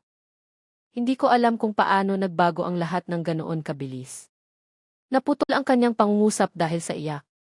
Tinitigan siya ni Major Reyes na may namamasang mga mata, ngunit nanatiling kalmado ang kanyang boses. Sinabi niya, naiintindihan ko, pero alam mo, anuman ang dahilan, hindi maibabalik ang buhay ng dalawang tao. Dahan-dahang tumango si Elena, nanginginig ang kanyang mga balikat. Sa labas ng bahay, marahang umihip ang hangin ng gabi, nagdala ng amoy ng mga dahon ng saging at basang lupa. Nakatayo si Miguel sa ilalim ng puno ng langka, nakatingin sa bahay na may blangkong mga mata. Narinig niya ang iyak mula sa loob at nanginig ang kanyang puso. Mahal niya si Elena, ngunit mahal din niya ang kanyang mga magulang. Ngayon, ang pag-ibig na iyon ay naging isang pasanin na hindi niya kayang bitawan. Tumingala siya sa langit at mahinang bumulong, "Diyos ko, bigyan mo po ako ng lakas na magpatawad kahit hindi ko pa alam kung paano." Tumingin si Major Reyes kay Elena na ngayon ay nakayuko. Sinabi niya sa isang matatag ngunit malumanay na boses, "Ngayong gabi, magpahinga ka muna. Bukas natin ipagpapatuloy ang usapan sa opisina." Ayaw kong magsalita ka sa ilalim ng presyon. Tumingin si Elena sa kanya na may tinging puno ng pasasalamat at takot. Alam niyang bukas ay araw ng paghusga, ngunit ngayong gabi, naramdaman niyang kahit paano ay may isang taong hindi tumitingin sa kanya bilang isang halimaw. Tumayo si Major Reyes, pinatay ang ilaw sa mesa, at lumabas ng bahay. Sa may pintuan, huminto siya sandali, tumingin sa madilim na palayan. Sa kanyang puso, marahan siyang nagsalita, ang katarungan na walang habag ay magdudulot lamang ng bagong sugat. Nang humakbang si Major Reyes, patungo sa sasakyan, nagsimulang matakpan ng ulap ang langit ng San Isidro. Tumingin siya sa salamin sa gilid, nakita ang anino ng lumang bahay na dahan-dahang lumalayo. Sa kanyang dibdib, may kakaibang pakiramdam, isang halo ng ginhawa at kalungkutan. Alam niyang bukas ay dadalhin niya si Elena sa harap ng batas, ngunit isang maliit na bahagi ng kanyang puso ay umaasa na mahanap ng babae ang pagsisisi na magdadala ng kapatawaran. Bumulong siya sa kanyang sarili, minsan kailangan nating mawala ang lahat para mahanap ang natitirang pagkatao sa ating sarili. Lumalalim na ang gabi. Sa loob ng bahay, mag-isang nakaupo si Elena. Tinitigan niya ang kanilang larawan sa kasal ni Miguel na nakasabit pa rin sa dingding. Sa larawan, sila ay nakangiti, masaya, bata at puno ng pag-asa. Inabot ni Elena ang kanyang kamay, hinawakan ang salamin ng larawan at mahinang bumulong. "Kung maibabalik ko lang ang panahon, gusto ko lang maupo kasama sila muli." Maghapunan ng walang galit, walang luha. Nawala ang kanyang boses sa dilim, nag-iwan lamang ng isang hikbi na sumanib sa tunog ng mga kuliglig sa labas ng bahay. Nang umagang iyon, makulimlim ang langit sa Laguna, makapal na ulap ang nakabitin sa ibabaw ng mga burol, tinatakpan ang sikat ng araw.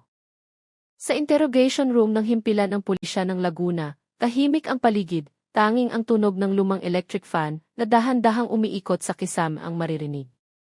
Sa isang mahabang mesang kahoy, magkaharap na nakaupo si Major David Reyes at si Elena Santos. Sa pagitan nila ay isang baso ng tubig, isang blankong papel, at isang panulat. Hindi dumalo si Miguel, pinili niyang maghintay sa labas na may malungkot na mukha. Si Elena ay mukhang kalmado sa labas, ngunit ang kanyang mga mata ay blanko na parang isang taong naubusan na ng luha. Sinimulan ni Major Reyes ang usapan sa isang mababang boses. "Elena, gusto kong ikwento mo ang lahat mula simula hanggang wakas, nang walang itinatago." Dahan-dahang tumango si Elena. Paos ang kanyang boses nang magsimula siyang magsalita. "Noong gabing iyon, 7 ng Setyembre, umuulan mula pahapon. Sa bahay, kami lang tatlo, ako, si Itay at si Inay. Nasa Dubai pa si Miguel. Noong una, tahimik ang lahat. Naghapunan kami tulad ng dati.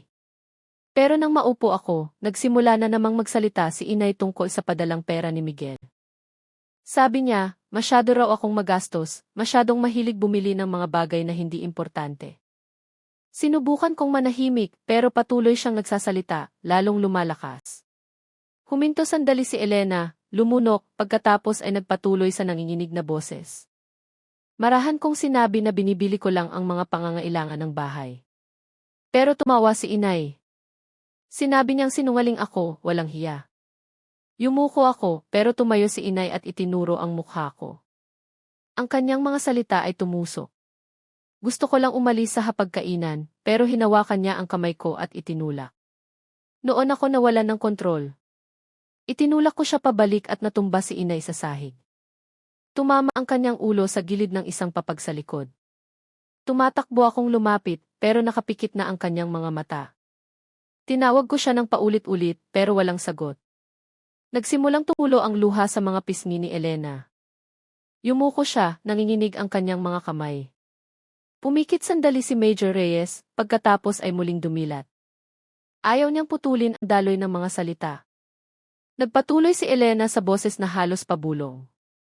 Hindi nagtagal, pumasok si Itay. Nakita niya si inay na nakahandusay sa sahig at sumigaw. Tinawag niya ang pangalan ko, pagkatapos ay kinuha ang isang asarol mula sa sulok ng kusina. Nataranta ako. Sinubukan kong pigilan siya, pero galit na galit si Itay. Nag-agawan kami sa asarol. Hindi ko alam kung paano, pero tumama ang dulo nito sa ulo ni Itay. Bumagsak siya sa tabi ni inay. Dumaloy ang dugo sa sahig. Noong sandaling iyon, parang huminto ang mundo. Nakatayo lang ako at tinitingnan sila, hindi alam ang gagawin. Tinitigan ni Major Reyes si Elena ng matagal, pagkatapos ay marahang nagsalita, at ano ang nangyari pagkatapos noon. Tinakpan ni Elena ang kanyang mukha ng dalawang kamay. Basag ang kanyang boses nang sumagot, natakot ako. Hindi ko alam kung saan pupunta. Magdamag akong nakaupo sa sahig, pinakikinggan ang ulan sa labas. Sa labas ng kulungan, ang sawa ay hindi mapakali, marahil na amoy ang dugo. Noong mga oras na iyon, gulong-gulo ang isip ko. Naisip ko, kapag nalaman ng mga tao, makukulong ako. Gusto kong itago ang lahat. Gusto kong bumalik sa dati ang bahay na ito, na parang walang nangyari. Huminto siya sandali, pagkatapos ay tumingin ng blanko sa dingding. Ang kanyang mga mata ay matalim, ngunit ang kanyang boses ay mahina. Naalala ko kung gaano kalaki ang sawa. Nakita ko na siyang lumunok ng manok, kahit maliit na kambing. Hindi ko alam kung ano ang iniisip ko noong gabing iyon. Kinalagad ko muna ang katawan ni inay malapit sa kulungan, pagkatapos ay tinakpan ko ng kumot. Hindi ko kayang tingnan ang kanyang mukha. Binuksan ko ang isang maliit na ilaw at tinawag ang sawa gamit ang isang piraso ng karne ng manok. Dahan-dahang gumapang ang hayop palapit. Nang bumuka ang bibig nito, ipinikit ko ang aking mga mata. Narinig ko lang ang isang malakas na tunog na parang nabaling buto. At pagkatapos noon, katahimikan. Muling humagulgol si Elena. Yumuko si Major Reyes, nakakuyom ang kanyang dalawang kamay sa ibabaw ng mesa. Pinilit niyang pigilan ang nag-aalab na damdamin. Nagpatuloy si Elena sa gitna ng mga hikbi. Pagkatapos noon, hinila ko ang katawan ni Itay at inilagay sa parehong lugar. Hindi ko alam kung saan nanggaling ang lakas ko. Gusto ko lang mawala ang lahat. Pagkatapos, nilinis ko ang sahig, hinugasan ang dugo ng sabon, sinunog ang kanilang mga damit sa kusina, at binura ang lahat ng nakikita. Akala ko, kung mananahimik ako, mawawala ang lahat. Pero ang pananahimik pala ang lalong nagpalunod sa akin. Matagal na tahimik ang interrogation room. Tinitigan ni Major Reyes si Elena na may namamasang mga mata. Hindi niya nakita ang isang kriminal sa kanyang harapan, kundi isang taong natalo ng buhay. Marahan siyang nagsalita, Elena, alam mong hindi maaaring bigyang katwiran ang ginawa mo. Pero alam ko rin na walang taong ipinanganak para maging isang mamamatay tao. Minsan, naiipit lang tayo sa pagitan ng takot at kawalan ng pag-asa. Tumango si Elena, umiiyak na walang tunog. Mahina siyang nagsalita, nagsisisi po ako, sir. Gabi-gabi, naririnig ko ang kanilang mga boses na tumatawag sa akin mula sa likod bahay. Alam kong ito ang parusa ko bago pa man ako mahuli. Dahan-dahang tumayo si Major Reyes. Ayaw na niyang magsalita pa.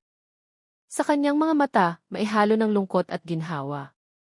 Tumingin siya sa labas ng bintana, nakita ang makulimlim na langit na nagsisimula ng bahagyang lumiwanag, na para bang ang Diyos ay nagbibigay ng puwang para sa isang maliit na liwanag na tumagos sa kadiliman. Isinulat niya ang huling pangungusap sa ulat ng investigasyon noong araw na iyon, kumpletong pag-amin ay natanggap ng may buong kamalayan. Isinara niya ang libro at marahang sinabi, dumating na ang katotohanan. Ngayon, hayaan nating gumana ang batas at sana ang mga pusong wasak ay makahanap ng paraan upang gumaling. Nang umalis si Major Reyes sa silid, nakaupo pa rin si Elena sa silya. Nanginginig ang kanyang katawan. Niyakap niya ang kanyang sarili, nakatingin ng blanko sa harapan. Sa labas, naghihintay si Miguel. Nang lumabas si Major Reyes, nagtama ang kanilang mga mata. Maikli lamang sinabi ni Major Reyes, naging tapat na siya. Yumuko si Miguel, dumaloy ang kanyang mga luha. Hindi niya alam kung dapat ba siyang magalit o magpatawad. Ang alam niya lang, ang pag-ibig at sakit ay ngayon ay iisa na, hindi na maaaring paghiwalayin. Nang gabing iyon, muling umulan sa Laguna. Tahimik ang mga kalsada. Ang mga ilaw sa poste ay kumikinang sa mga sanaw ng tubig. Sa kanyang maliit na opisina, mag-isang nakaupo si Police Major David Reyes sa harap ng kanyang mesang kahoy. Sa kanyang harapan, nakabukas ang case file ng pamilya de la Cruz. Sa papel, ang mga salita ay maayos at matatag na nakasulat, ngunit sa kanyang mga mata, lahat ng letra ay tila malabo dahil sa mga alaala. Pinagmasdan niya ang larawan ni Elena na kinuha matapos ang investigasyon, maputlang mukha, mga matang blanko, parang isang taong wala ng lakas para labanan ang tadhana. Pumikit si Major Reyes at sa katahimikan, dahan-dahang dumating ang mga tinig ng nakaraan.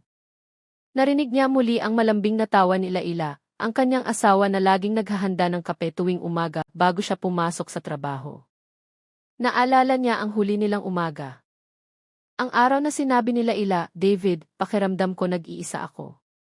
Masyado kang abala sa iyong trabaho. Kahit ako, parang isang ulat na hindi mo kailanman binabasa." Hindi niya ito pinansin noon. Umiti lamang siya, akala ay nagbibiro ang kanyang asawa. 3 buwan pagkatapos, nagpakamatay si Laila sa bahay ng kanyang mga magulang dahil sa depresyon na hindi naagapan. Mula noon, natutunan ni Major Reyes na ang katahimikan ay maaaring pumatay ng mas mabilis kaysa sa masasakit na salita. Ngayon, nakaupo sa harap ng file ni Elena Santos, nakikita niya ang parehong sugat. Isang babaeng hindi kailanman tunay na pinakinggan hanggang sa ang kawalan ng pag-asa ay sumakop sa kanyang buong pag-iisip. Pumikit siya at mahinang bumulong. Kung natuto lang akong makinig noon, marahil hindi ko nawala si Laila at marahil hindi rin umabot si Elena sa ganito. Umalingaungaw ang pangungusap na iyon sa kanyang isipan na parang isang huling dasal. Lumakas ang ulan sa labas. Tumayo si Major Reyes at binuksan ang bintana. Ang hangin ay nagdala ng amoy ng basang lupa at mga nahulog na dahon. Tumingin siya sa madilim na langit at bumulong sa kanyang sarili, bawat tao ay nagtatago ng isang bagyo sa loob niya. At ang ating tungkulin ay hindi ang husgahan kung gaano kalakas ang bagyo, kundi kung mayroon pang maliit na liwanag na natitira pagkatapos nito. Alam niyang ang tungkulin bilang isang tagapagpatupad ng batas ay madalas na nagpapatigas sa kanya. Ngunit ngayong gabi, sa gitna ng ulan, naramdaman niyang mas tao siya kaysa dati. Sa mesa, nahulog mula sa kanyang pitaka ang isang lumang larawan ng kanyang asawa. Dahan-dahan itong pinulot ni Major Reyes. Sa larawan, nakangiti si Laila sa harap ng kanilang simpleng bahay. Tinitigan niya ito ng matagal at marahang nagsalita, "Alam mo ba, Laila, ngayong araw, hinuli ko ang isang babaeng masyadong kamukha mo." Nag-iisa rin siya. Gusto ring maintindihan, pero walang nakinig sa kanya hanggang sa huli na ang lahat. Tahimik na tumulo ang kanyang mga luha. Mabilis niyang pinunasan, ngunit nanatiling masikip ang kanyang dibdib. Minsan, ang katotohanang natatagpuan natin sa labas ay nag-aalis ng kapayapaan sa loob. Samantala, sa pansamantalang selda, tahimik na nakaupo si Elena at nakatingin sa sahig. Ang tunog ng ulan sa bubong ay parang isang malungkot na awit na paulit-ulit. Hawak niya ang isang piraso ng larawan ng kanilang kasal na dinala ni Miguel bago umalis sa opisina. Sa larawan, sila ay nakangiti, bata at masaya. Mahina siyang bumulong. "Hindi ako humihingi ng kapatawaran. Gusto ko lang malaman nila na minsan akong nagmahal." Isang tumulo ang kanyang mga luha sa malamig na sahig. Nasa kanyang opisina pa rin si Major Reyes. Isinulat niya ang huling ulat noong gabing iyon. Dahan-dahan gumalaw ang kanyang kamay. Sa ibabang bahagi ng pahina, idinagdag niya ang isang personal na tala, hindi para basahin ng kanyang superior, kundi para sa kanyang sarili. Minsan ang krimen ay hindi nagmumula sa puot, kundi sa isang pusong matagal nang hindi naiayakap ng pangunawa. Huminto siya sa pagsusulat at isinara ang file. Nagsimulang tumila ang ulan. Sa malayo, tumilaok ang isang tandang kahit hindi pa madaling araw. Alam ni Major Reyes na bawat gabi, gaano man kadilim, ay may darating na umaga. Tumingin siya sa langit na nagsisimula ng bahagyang lumiwanag at bumulong. Sana ang umagang ito ay magdala ng kapayapaan sa lahat ng mga kaluluwang naligaw. Nang patayin niya ang ilaw at maghanda ng umuwi, marahang tumunog ang kanyang cellphone. Isang mensahe mula kay Miguel ang pumasok, maikli ngunit nakakayanig ng puso. Salamat po, sir, dahil pinakinggan ninyo si Elena bilang isang tao, hindi bilang isang kriminal. Matagal na tinitigan ni Major Reyes ang screen, pagkatapos ay bahagyang ngumiti. Sa kanyang mga mata, mayroon pa ring kalungkutan, ngunit sa pagkakataong ito, maihaling ginhawa. Alam niyang hindi pa tapos ang kanyang tungkulin, ngunit marahil ngayong gabi, nabayaran na niya ang isang maliit na bahagi ng kanyang mga pagkakamali sa nakaraan. Lumabas siya sa opisina, humakbang sa basang kalsada na kumikinang pa rin dahil sa natirang ulan. Sa malayo, nagsimulang magbago ang kulay ng silangang langit, isang senyales ng bukang liwayway. Huminto sandali si Major Reyes, tiningnan ang dahan-dahang lumilitaw na liwanag at mahinang bumulong. Bawat kasalanan ay may karapatang bigyan ng pagkakataong magsisi, tulad ng bawat gabi na may karapatang bigyan ng bagong umaga. Nang umagang iyon, kulay abo ang langit sa San Isidro.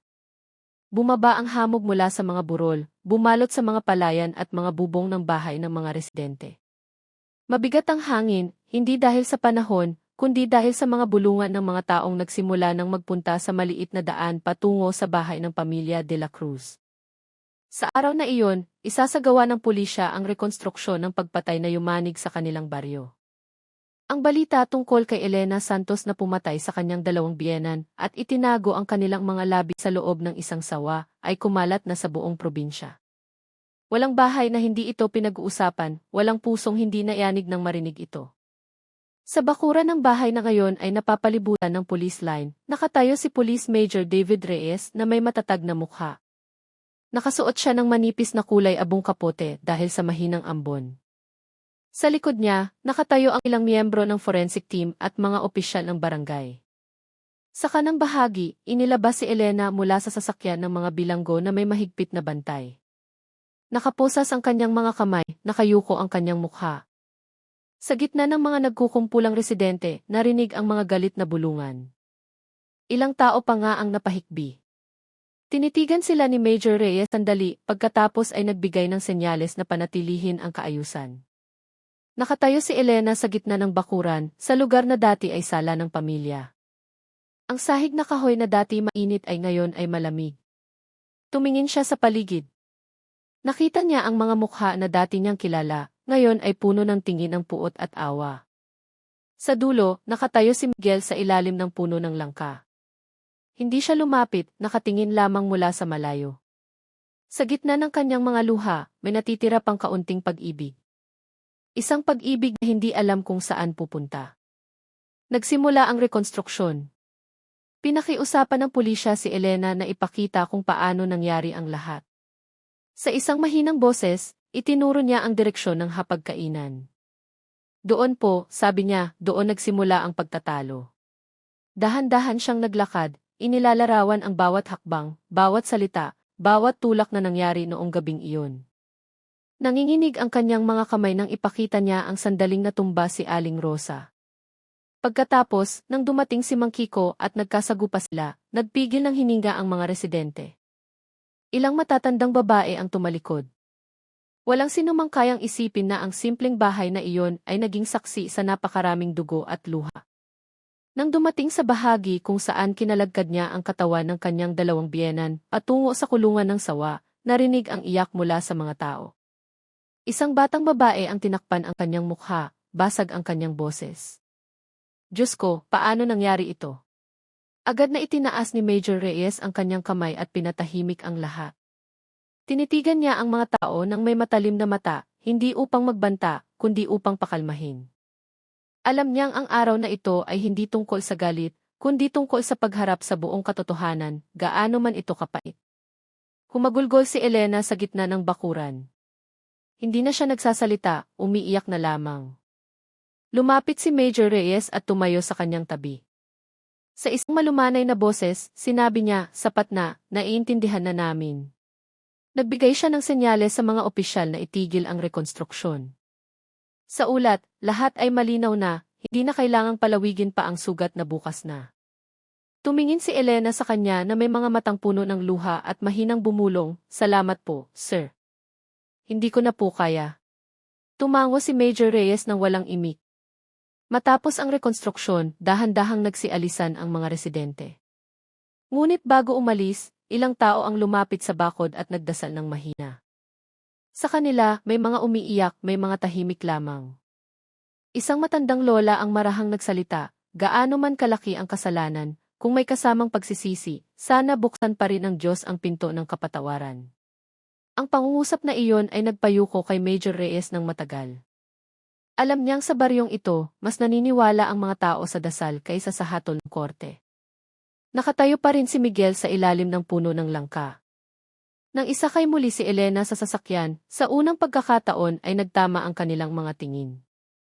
Walang salita, walang sigaw. Tanging dalawang pares ng mata na nagkatinginan na may malalim na pakiramdam ng pagkawala. Sa mukha ni Miguel, dumaloy ang luha ng walang tunog. Yumuko si Elena, na parang hindi kayang tiisin ang tingin na iyon. Dahan-dahang umandar ang sasakyan, iniwan ang bakuran. Ang basang alikabok ay dumikit sa mga gulong, nag-iwan ng maliit na bakas sa lupa, ang huling bakas ng isang asawang nawalan ng lahat. Nakatayo si Major Reyes at tinitigan ang sasakyan hanggang sa mawala ito sa kanto. Muling umambon. Tumingala siya sa kulay abong langit at bumulong sa kanyang sarili, ang katotohanan ay naipatupad na, pero sino ang makapagbabalik sa isang pusong wasak? Naglakad siya patungo sa bakod ng bahay, tumingin sa loob ng bakuran na ngayon ay walang laman na. Sa sulok sa likod, ang kulungan ng sawa ay giniba na. Tanging ang basang lupa ang natira, walang tunog, walang tanda. Ngunit para kay Major Reyes, ang lugar na iyon ay laging magiging isang paalala na minsan ang krimen ay hindi nagmumula sa puot, kundi sa isang pusong matagal ng uhaw sa pagmamahal. Pagsapit ng hapon, isinulat ni Major Reyes ang huling ulat tungkol sa rekonstruksyon. Isinara niya ang file ng mabagal, pagkatapos ay tumingin sa bintana na puno ng mga patak ng ulan. Alam niyang sa labas, pag-uusapan pa rin ng mga tao ang kasong ito, marahil sa loob ng maraming taon. Ngunit umaasa siyang isang araw, ang maliit na baryong ito ay hindi na maaalala ang pangyayari bilang isang kwento ng kamatayan, kundi bilang isang aral na ang isang tahanan na walang pagmamahal ay laging magiging lugar ng kapahamakan. Nang umagang iyon, mamasa-masa at mabigat ang hangin sa Santa Cruz. Ang luma at malaking gusali ng Regional Trial Court ay matao na mula pa madaling araw. Mga residente mula sa iba't ibang bayan ang dumating upang saksihan ang unang pagdinig sa kaso ng pagpatay sa pamilya de la Cruz. Ang kaso na tinawag nilang pinakamadilim na kwento sa kanilang lalawigan. Sa gitna ng mga nagbubulungang tao, ang pangalan ni Elena Santos ay binabanggit sa iba't ibang tono. Mayroong galit, mayroong awa. Ngunit lahat ay pare-parehong gustong malaman kung paano pananagutan ng batang babae ang kanyang ginawa. Sa pangunahing silid hukuman, maayos na nakahanay ang mga upuang kahoy. Sa harap, nakaupo ang mga hukom na may itim na toga. Sa gitna ng silid, nakatayo si Elena na nakasuot ng asul na uniforme ng bilanggo. Maputla ang kanyang mukha, simpleng nakatali ang kanyang buhok. Sa kanyang kamay, hawak niya ang isang maliit na panyo na lukot na. Sa likod ng silid hukuman, mag-isang nakaupo si Miguel. Nakayuko siya, pinipigilan ang mga luhang patuloy na dumadaloy ng tahimik. Sa kanyang mukha, nakaguhit pa rin ang pag-ibig, ngunit pati na rin ang isang sugat na imposibleng gumaling. Nang simulan ng hukom ang pagdinig, naging tahimik ang paligid. Binasa ng taga-usig ang sakdal sa isang malakas na boses. Inaakusahan si Elena na sinadyang kitilin ang buhay ng kanyang dalawang biyenan at tinangkang burahin ang mga bakas ng krimen. Umalingaw ang boses na iyon sa buong silid na parang isang martilyo na pumupukpok sa puso ng bawat nakikinig. Ngunit nang hilingin si Elena na magsalita, napakahina ng kanyang boses. Sinabi lamang niya, hindi ko po intensyon na pumatay. Nawalan lang po ako ng kontrol. Nagsisisi po ako. Gusto ko pong humingi ng tawad sa kanila, sa aking asawa, at sa lahat ng mga taong nasaktan. Ilang tao sa silid hukuman ang yumuko. May mga umiyak. Isang matandang babae sa likod na hanay ang bumulong, kawawa naman. Marahil hindi siya kailanman naintindihan. Ngunit sumagot ang isa, pero dalawang buhay ang nawala, ang kasalanan ay kasalanan pa rin. Lumutang ang mga salitang iyon sa hangin na parang isang itim na anino na hindi maitaboy. Nang tawagin ang mga saksi, tumayo si Police Major David Reyes at lumakad sa harap. Maayos ang kanyang uniforme, matatag ang kanyang mukha, ngunit malumanay ang tingin ng kanyang mga mata. Nagbigay-pugay siya sa mga hukom pagkatapos ay naupo. Hiniling sa kanya ng hukom na ikwento ang resulta ng investigasyon. Sumagot si Major Reyes sa isang mahinahong boses, walang galit, walang dagdag bawas. Ikinuwento niya ang tungkol sa dugong natagpuan, ang telang sinunog, ang sawang naging tahimik na saksi, hanggang sa tapat na pag-amin ni Elena sa interrogation room. Bawat salita mula sa bibig ni Major Reyes ay nagpatahimik lalo sa silid hukuman. Seryosong nakinig ang mga hukom, habang ang mga residenteng naroroon ay natahimik, ang ilan ay pumikit, hindi kayang isipin ang kilabot na nangyari. Pagkatapos, nagtanong ang hukom, mayroon po ba kayong personal na pananaw sa akusado? Natahimik sandali si Major Reyes, pagkatapos ay marahan ngunit matatag na sumagot. Naniniwala po ako na dapat ipatupad ang katarungan. Ngunit naniniwala rin po ako na ang tao ay kumikilos dahil sa sakit. Ang akusadong ito ay hindi isang halimaw. Siya ay isang taong natalo ng panggigipit ng buhay at kawalan ng pagmamahal. Naging napakatahimik ng silid hukuman. Kahit ang paghinga ay maririnig. Matagal na tinitigan ng hukom si Major Reyes, pagkatapos ay marahang tumango. Ang kanyang mga salita ay hindi nagbura ng kasalanan, ngunit nagpaalala na ang batas ay hindi dapat pumatay sa pagiging tao. Yumuko si Major Reyes at bumaba mula sa upuan ng saksi. Nang dumaan siya kay Elena, tinitigan siya ng babae na may mga matang puno ng luha. Hindi nagsalita si Major Reyes, ngunit tiningnan niya ito ng may malumanay na tingin na parang sinasabi ng walang boses, sana patawarin ka ng Diyos at sana patawarin mo ang iyong sarili. Nagpatuloy ang pagdinig sa pagbasa ng depensa mula sa abogado. Binigyang diin niyang ang ginawa ni Elena ay hindi planado, kundi resulta ng psikolohikal na presyon at verbal na pang-aabuso na dinanas niya sa loob ng maraming taon. Tinapos niya sa pangungusap, kahit ang bulaklak ay malalanta kung araw-araw apakan, paano pa kaya ang puso ng tao? Ang pangungusap na iyon ay nagpatahimik sa maraming tao. Umiyak si Elena at tinakpan ang kanyang mukha ng dalawang kamay. Si Miguel sa likod ay kinagat ang kanyang labi, pinipigilan ang iyak na sa huli ay bumuhos din. Alam niyang anuman ang maging hatol, hindi na magiging pareho ang kanilang buhay. Nang pukpukin ang gavel, ipinagpaliban ng hukom ang huling desisyon para sa susunod na 2 linggo. Dinala si Elena palabas ng silid ng may mahinang mga hakbang. Sa may pinto, huminto siya sandali at tumingin kay Miguel. Nagtama ang kanilang mga mata. Walang salita, ngunit may libu-libong bagay na hindi nasabi. Yumuko na lamang siya at naglakad muli, sinasabayan ng mahinang kalansing ng posas. Sa labas ng gusali ng korte, nakatayo si Major Reyes at tinitigan ang langit na nagsisimula ng dumilim. Makapal na ulap ang nakabitin sa ibabaw ng lungsod. Pakiramdam niya, ang araw na iyon ay hindi isang tagumpay, hindi rin isang pagkatalo. Naramdaman lamang niya ang lungkot dahil nauunawaan niyang sa likod ng bawat krimen, may isang taong minsan nang nagmahal at gustong mahalin. Nagsindi siya ng sigarilyo, ngunit agad din itong pinatay. Marahang umihip ang hangin sa hapon, nagdala ng amoy ng basang lupa at dahon. Tumingin si Major Reyes sa malayo, sa kanluran, at bumulong sa kanyang sarili, ang batas ang magpapasya sa kanyang kapalaran, ngunit tanging ang Diyos ang nakakaalam sa lalim ng kanyang pagsisisi. 2 linggo matapos ang pagdinig, muling napuno ng tao ang gusali ng Regional Trial Court sa Santa Cruz. Mula pa madaling araw, dumarating na ang mga residente. Ang ilan ay may dalang payong, ang ilan ay nakatayo lamang sa ilalim ng mga bubong ng tindahan. Ang malamig na hangin ng umaga ay hindi kayang pakalmahin ang puso ng sinuman. Sa araw na iyon, babasahin ang hatol kay Elena Santos. Isang desisyon na hindi lamang magtatakda sa kapalaran ng isang babae, kundi magsasara rin sa huling kabanata ng trahedyang yumanig sa kanilang maliit na bayan. Sa loob ng silid hukuman, bumalot ang tensyon. Puno ang mga upuan. Ang ilan ay nakatayo sa likod, nakatingin sa harap ng hindi kumukurap.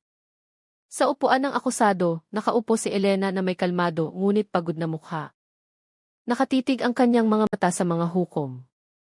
Nakapatong ang kanyang mga kamay sa kanyang kandungan, hawak ang isang puting panyo na bigay ni Miguel. Sa likurang hanay, naroroon si Miguel na may malungkot na mukha. Nakayuko siya, minsan ay tumitingin sa kanyang asawa, minsan ay sa sahig. Sa kanyang tabi, tahimik na nakaupo si Police Major David Reyes, hawak ang kanyang sombrero sa kandungan. Hindi na siya dumalo bilang isang investigador, kundi bilang isang buhay na saksi sa mahabang paglalakbay tungo sa katotohanan. Nang pumasok ang mga hukom sa silid, lahat ay tumayo. 3 beses pinukpok ang gavel. Ang tunog ng kahoy ay marahan ngunit matatag na umalinggaw-ngaw, pinuputol ang lahat ng bulungan. Binasa ng punong hukom ang desisyon sa isang patag ngunit mabigat na boses. Batay sa resulta ng investigasyon, testimonya ng mga saksi, at pag-amin ng akusado, ang korte ay nagpapatao ng parusang habambuhay na pagkabilanggo sa akusadong si Elena Santos. Siya ay napatunayang nagkasala sa pagkitil ng buhay ng 2 tao sa isang malupit na paraan, ngunit binigyan ng espesyal na konsiderasyon dahil sa kanyang pagsisisi at kusang loob na pagsuko. Sinundan ang pangungusap na iyon ng isang mahabang katahimikan. Walang hiyawan, walang sigawan. Tanging maliliit na hikbi ang narinig mula sa isang sulok ng silid. Yumuko si Elena sa katahimikan. Dumaloy ang kanyang mga luha ng walang tunog. Hindi siya tumutol, hindi umiyak ng malakas, pumikit lamang at mahinang bumulong. Salamat, Panginoon. Para sa kanya, ang hatol na iyon ay hindi isang parusa, kundi isang pagkakataon na pagbayaran ang kanyang mga kasalanan sa natitirang buhay na ibinigay sa kanya. Tinakpan ni Miguel ang kanyang mukha ng 2 kamay. Ang kanyang puso ay parang nabasag, ngunit sa gitna ng pighati, naramdaman niya ang kaunting ginhawa. Kahit paano, ang katarungan ay naisakatuparan at ang pagsisisi ng kanyang asawa ay tunay. Tinapos ng hukom ang pagdinig sa isang mahinahong boses. Sana ito ay maging aral sa ating lahat na ang galit, gaano man kaliit, kapag inalagaan ay maaaring sumunog sa buong tahanan. Muli niyang pinukpok ang gavel. Umalingaw-ngaw ang tunog na iyon sa dibdib ng bawat naroroon na parang isang babala para sa buong bayang nagluluksa pa rin. Tumayo si Elena, hawak ng mga gwardiya ang kanyang mga kamay. Bago siya dalhin palabas, huminto siya sandali at tumingin kay Miguel. Matagal ang tingin na iyon, malambing at puno ng kahulugan. Bahagya siyang humiti sa unang pagkakataon matapos ang matagal na panahon, pagkatapos ay marahang bumulong, alagaan mo ang iyong sarili at patawarin mo ako. Hindi makasagot si Miguel, umiyak lamang. Nanginginig ang kanyang katawan. Si Major Reyes, na nakaupo sa kanyang tabi, ay marahang tinapik ang kanyang balikat. Walang salitang makapag-aalis ng ganoon kalaking sugat, ngunit ang isang maliit na haplos ay maaaring magpalakas sa isang pusong halos wasak na. Sa labas ng gusali ng korte, marahang umambon.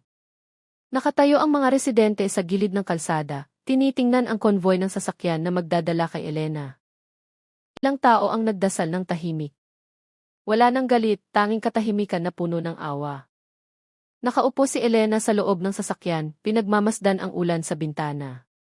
Bawat patak ng tubig ay parang isang maliit na dasal na bumabagsak mula sa langit. Marahil mula sa mga taong minsan nang nakakilala sa kanya, o marahil mula sa mga kaluluwa ng kanyang 2 biyenan na nakahanap na ng kapayapaan. Huling lumabas si Major Reyes sa gusali. Huminto siya sa hagdan sa harap, tumingin sa madilim na langit. Sa kanyang puso, alam niyang ang kasong ito ay laging magiging isang anino sa bawat hakbang niya. Ngunit sa kabilang banda, alam din niyang ginawa niya ang nararapat, ipinatupad ang batas nang hindi inaalis ang pagiging tao. Tumingin siya kay Miguel na nakatayo pa rin at tinitingnan ang lumalayong sasakyan. Lumapit si Major Reyes at marahang nagsalita, minsan ang pagpapatawad ay hindi para sa nagkasala, kundi para sa ating sarili, para makapagpatuloy tayo sa buhay. Tumingin si Miguel sa kanya at tumango na may namumulang mga mata. Alam niyang mula sa araw na iyon, kailangan niyang mabuhay ng walang sama ng loob. Nang dahan-dahang umalis ang lahat, muling naging tahimik ang bakura ng korte. Tanging ang mga natirang patak ng ulan mula sa bubong at ang amoy ng basang lupa ang pumuno sa hangin. Nakatayo si Major Reyes sa ilalim ng isang malaking puno sa harap ng bakuran, tinitingnan ang kalsadang nagsisimula ng mabasa. Sa kanyang isipan, naaalala niya ang mga salitang isinulat niya sa huling ulat, na ang tunay na katarungan ay hindi lamang ang pagpaparusa, kundi pati na rin ang paghilom. Mahina siyang bumulong, sana ang bawat kaluluwang nasugatan ay mahanap ang daan pabalik, kahit ang kaluluwang naligaw. Wala nang tanaw ang sasakyan. Patuloy na umambon na parang isang kurtina na nagsasara sa isang mahabang kwentong puno ng luha. Sa malayo, sinubukan ng araw sa hapon na tumagos sa mga ulap, nagkakalat ng isang malabong liwanag sa gitna ng hamog. Tiningnan ito ni Major Reyes nang may bahagyang ngiti, pagkatapos ay dahan-dahang humakbang patungo sa daan pauwi. Alam niyang ang kwentong ito ay matagal na mananatili sa alaala ng mga tao, ngunit para sa kanya, hindi ito isang simpleng kaso. Ito ay isang paalala na sa likod ng bawat krimen, laging may isang taong minsan lang ninais na mahalin. 3 taon na ang lumipas mula nang huling umalinggaw ang hatol sa silid hukuman ng Santa Cruz. Ang mga panahon ay nagpalit-palit, ang ulan at tag-araw ay dumating at umalis. Ngunit para sa ilan, ang panahon ay hindi lamang nagdala ng edad, kundi pati na rin ang kahandaang tumanggap. Sa pagsisimula ng bagong taon, muling tumuntong si Police Major David Reyes sa bayan ng San Isidro, ang lugar kung saan ang kwento ng sawa at ang trahedya ng pamilya de la Cruz ay yumanig sa buong Laguna. Ang baryo ay ngayon ay tahimik na. Malawak ang lunti ang mga palayan. Nagtatakbuhan ang mga bata sa mga pilapil habang nagtatawanan, at ang tunog ng kampana para sa tanghali ay marahang umalinggaw mula sa kapilya sa gilid ng daan. Wala ng police line, wala ng mga bulungan ng takot. Tanging ang buhay na dahan-dahang bumabalik sa dati, tulad ng isang ilog na nagpapakalma. Nakatayo si Major Reyes sa harap ng lumang bahay ng pamilya de la Cruz na ngayon ay mukhang inaalagaan na. Muling napinturahan ang mga dingding, malinis ang bakuran, at sa sulok sa likod, ang kulungan ng sawa ay nawala na, pinalitan ng mga batang puno ng saging na malusog na tumutubo. Mula sa bahay, lumabas ang isang binatang lalaki na may mukha na ngayon ay mas matanda kaysa sa kanyang edad, si Miguel. Nakasuot siya ng puting polo. Kalmado ang kanyang mukha, kahit na ang kanyang mga mata ay mayroon pa ring bahagyang anino ng pighati. Nang makita niya si Major Reyes, marahan siyang humiti at mahigpit na nakipagkamay. Ang tagal na po, sir. Tumango si Major Reyes. Gusto ko lang makita kung ang baryong ito ay tuluyan ng nakabangon. Inanyayahan ni Miguel si Major Reyes na maupo sa isang bangkong kawayan sa beranda. Sa mesa, may isang pitsel ng mainit na kape at 2 maliliit na tasa. Marahang umihip ang hangin, nagdala ng amoy ng basang lupa. Sa malayo, ang tilaok ng manok ay maihalong tawa ng mga batang naglalaro sa bakuran ng kapitbahay. Tumingin si Miguel sa mga palayan at marahang nagsalita, pagkatapos ng lahat, gusto ko sanang umalis dito, pero napagtanto kong ang pagtakas ay hindi magpapalimot sa akin. Kaya nanatili ako, nagtanim ng palay, inalagaan ang bahay, at sinubukang magpatawad. Tinitigan siya ni Major Reyes ng matagal at sumagot, iyan ang pinakamatapang na desisyon. Dahil minsan ang pinakamahirap ay hindi ang parusahan ang iba, kundi ang makipagkasundo sa sariling puso. Bahagyang humiti si Miguel at tumingin sa mga puno ng saging sa likod ng bahay. Mahina siyang nagsalita. Sa ilalim ng punong iyan dati nakatayo ang kulungan ng sawa, pero ngayon tinamnan ko ito ng dasal. Sa tuwing gumagalaw ang mga dahon ng saging, naniniwala akong kasama silang nagdarasal mula sa isang tahimik na lugar. Natahimik sila sandali. Uminom si Major Reyes ng kanyang kape, pagkatapos ay nagtanong kung kumusta si Elena. Huminga ng malalim si Miguel at sumagot. Nasa bilangguan siya ng mga babae sa Muntinlupa. Bawat buwan, binibisita ko siya. Malaki na ang ipinagbago niya. Maikli na ang kanyang buhok, kalmado na ang kanyang mukha. Nag-aaral siyang magbasa ng Biblia, nagtuturo sa ibang mga bilanggo. Sabi niya, gabi-gabi niyang ipinagdarasal ang aking mga magulang, pati na rin ako. Hindi niya kailanman hiniling na maghintay ako. Hiniling lang niya na huwag ko na siyang kamuhian. Yumuko si Major Reyes. Naramdaman niyang bumigat ngunit uminit ang kanyang dibdib. Alam niyang sa loob ng malamig na bilangguan na iyon, ang pagsisisi ay naging pinakatapat na anyo ng pag-ibig. Ang pagnanais na ayusin ang sarili. Nagsimula ng dumilim sa langit ng San Isidro. Isang kulay kahel na liwanag ang marahang humaplos sa mga bubong ng bahay at mga dahon. Sa maliit na daan, ilang bata ang nagbibisikleta pa uwi, nagmamano sa mga matatandang nakaupo sa beranda. Tumayo si Major Reyes at dahan-dahang naglakad sa gilid ng bakuran. Tinitigan niya ang malawak na palayan sa harap, kung saan dahan-dahang lumulubog ang araw. Hinaplos ng hangin sa hapon ang kanyang mukha, nagdala ng isang mahinang bulong na parang ang mundo mismo ay nagkukwento. Sa kanyang puso, marahan siyang nagsalita, bawat sugat ay maghihilom, ngunit ang peklat nito ay magpapaalala sa atin na maging mas maingat sa pagmamahal. Tumayo rin si Miguel sa kanyang tabi. Pareho silang tumingin sa nagbabagong kulay ng langit. Sinabi ni Major Reyes, isinulat ko ang tungkol sa kasong ito sa isang journal para sa pagsasanay ng mga pulis, pero hindi tungkol sa pagpatay o ebidensya, kundi tungkol sa kahalagahan ng pag-unawa sa kaluluwa ng tao bago husgahan ang kanyang mga gawa. Tumingin si Miguel sa kanya na may namamasang mga mata at nagsalita, kung lahat ng tao ay tulad ninyo, sir, marahil ang mundong ito ay mas magiging matyaga sa pakikinig bago humatol. Ngumiti si Major Reyes. Tinapik niya ang balikat ni Miguel at marahang sinabi, hindi ang mundo ang kailangang magbago, kundi isang puso sa bawat pagkakataon. Lalong dumilim. Sa malayo, narinig ang tunog ng kampana para sa orasyon, umalingaw sa pagitan ng mga burol. Nagpaalam si Major Reyes, dahan-dahang naglakad patungo sa kanyang sasakyan. Sa huling hakbang bago sumakay, lumingon siya. Ang bahay ay mukhang mapayapa sa liwanag ng dapit hapon. Sa bakuran, nakatayo pa rin si Miguel, tinitingnan siya habang kumakaway. Ngumiti si Major Reyes at sinabi sa kanyang sarili, sana lahat ng iwan dito ay tunay na makapagsimula ng bagong buhay. Nang umandar ang sasakyan papalayo sa maliit na baryo, binuksan ni Major Reyes ang bintana, hinayaan ang hangin ng hapon na pumasok. Sa kanyang dibdib, may isang magaan na pakiramdam na parang ang pasanit na matagal niyang dinala ay sa wakas ay naibaba na. Naisip niya si Elena, si Miguel, ang bawat taong nadapa at sinubukang tumayo muli. Pagkatapos ay mahina siyang bumulong. Marahil ang tunay na katarungan ay wala sa silid hukuman, kundi nasa pusong mailakas ng loob na aminin ang pagkakamali at handang magbago. Dahan-dahang dumilim ang langit sa San Isidro, ngunit sa kanluran, may natitira pang isang sinag ng kulay kahel na liwanag na ayaw mamatay. Parang isang paalala na kahit sa pinakamadilim na gabi, may pag-asa pa ring maaaring itago, maliit, ngunit sapat para magbigay liwanag sa paglalakbay pa uwi. Minsan, ang pinakamalalim na sugat ay hindi nagmumula sa puot, kundi sa pag-ibig na hindi kailanman naintindihan.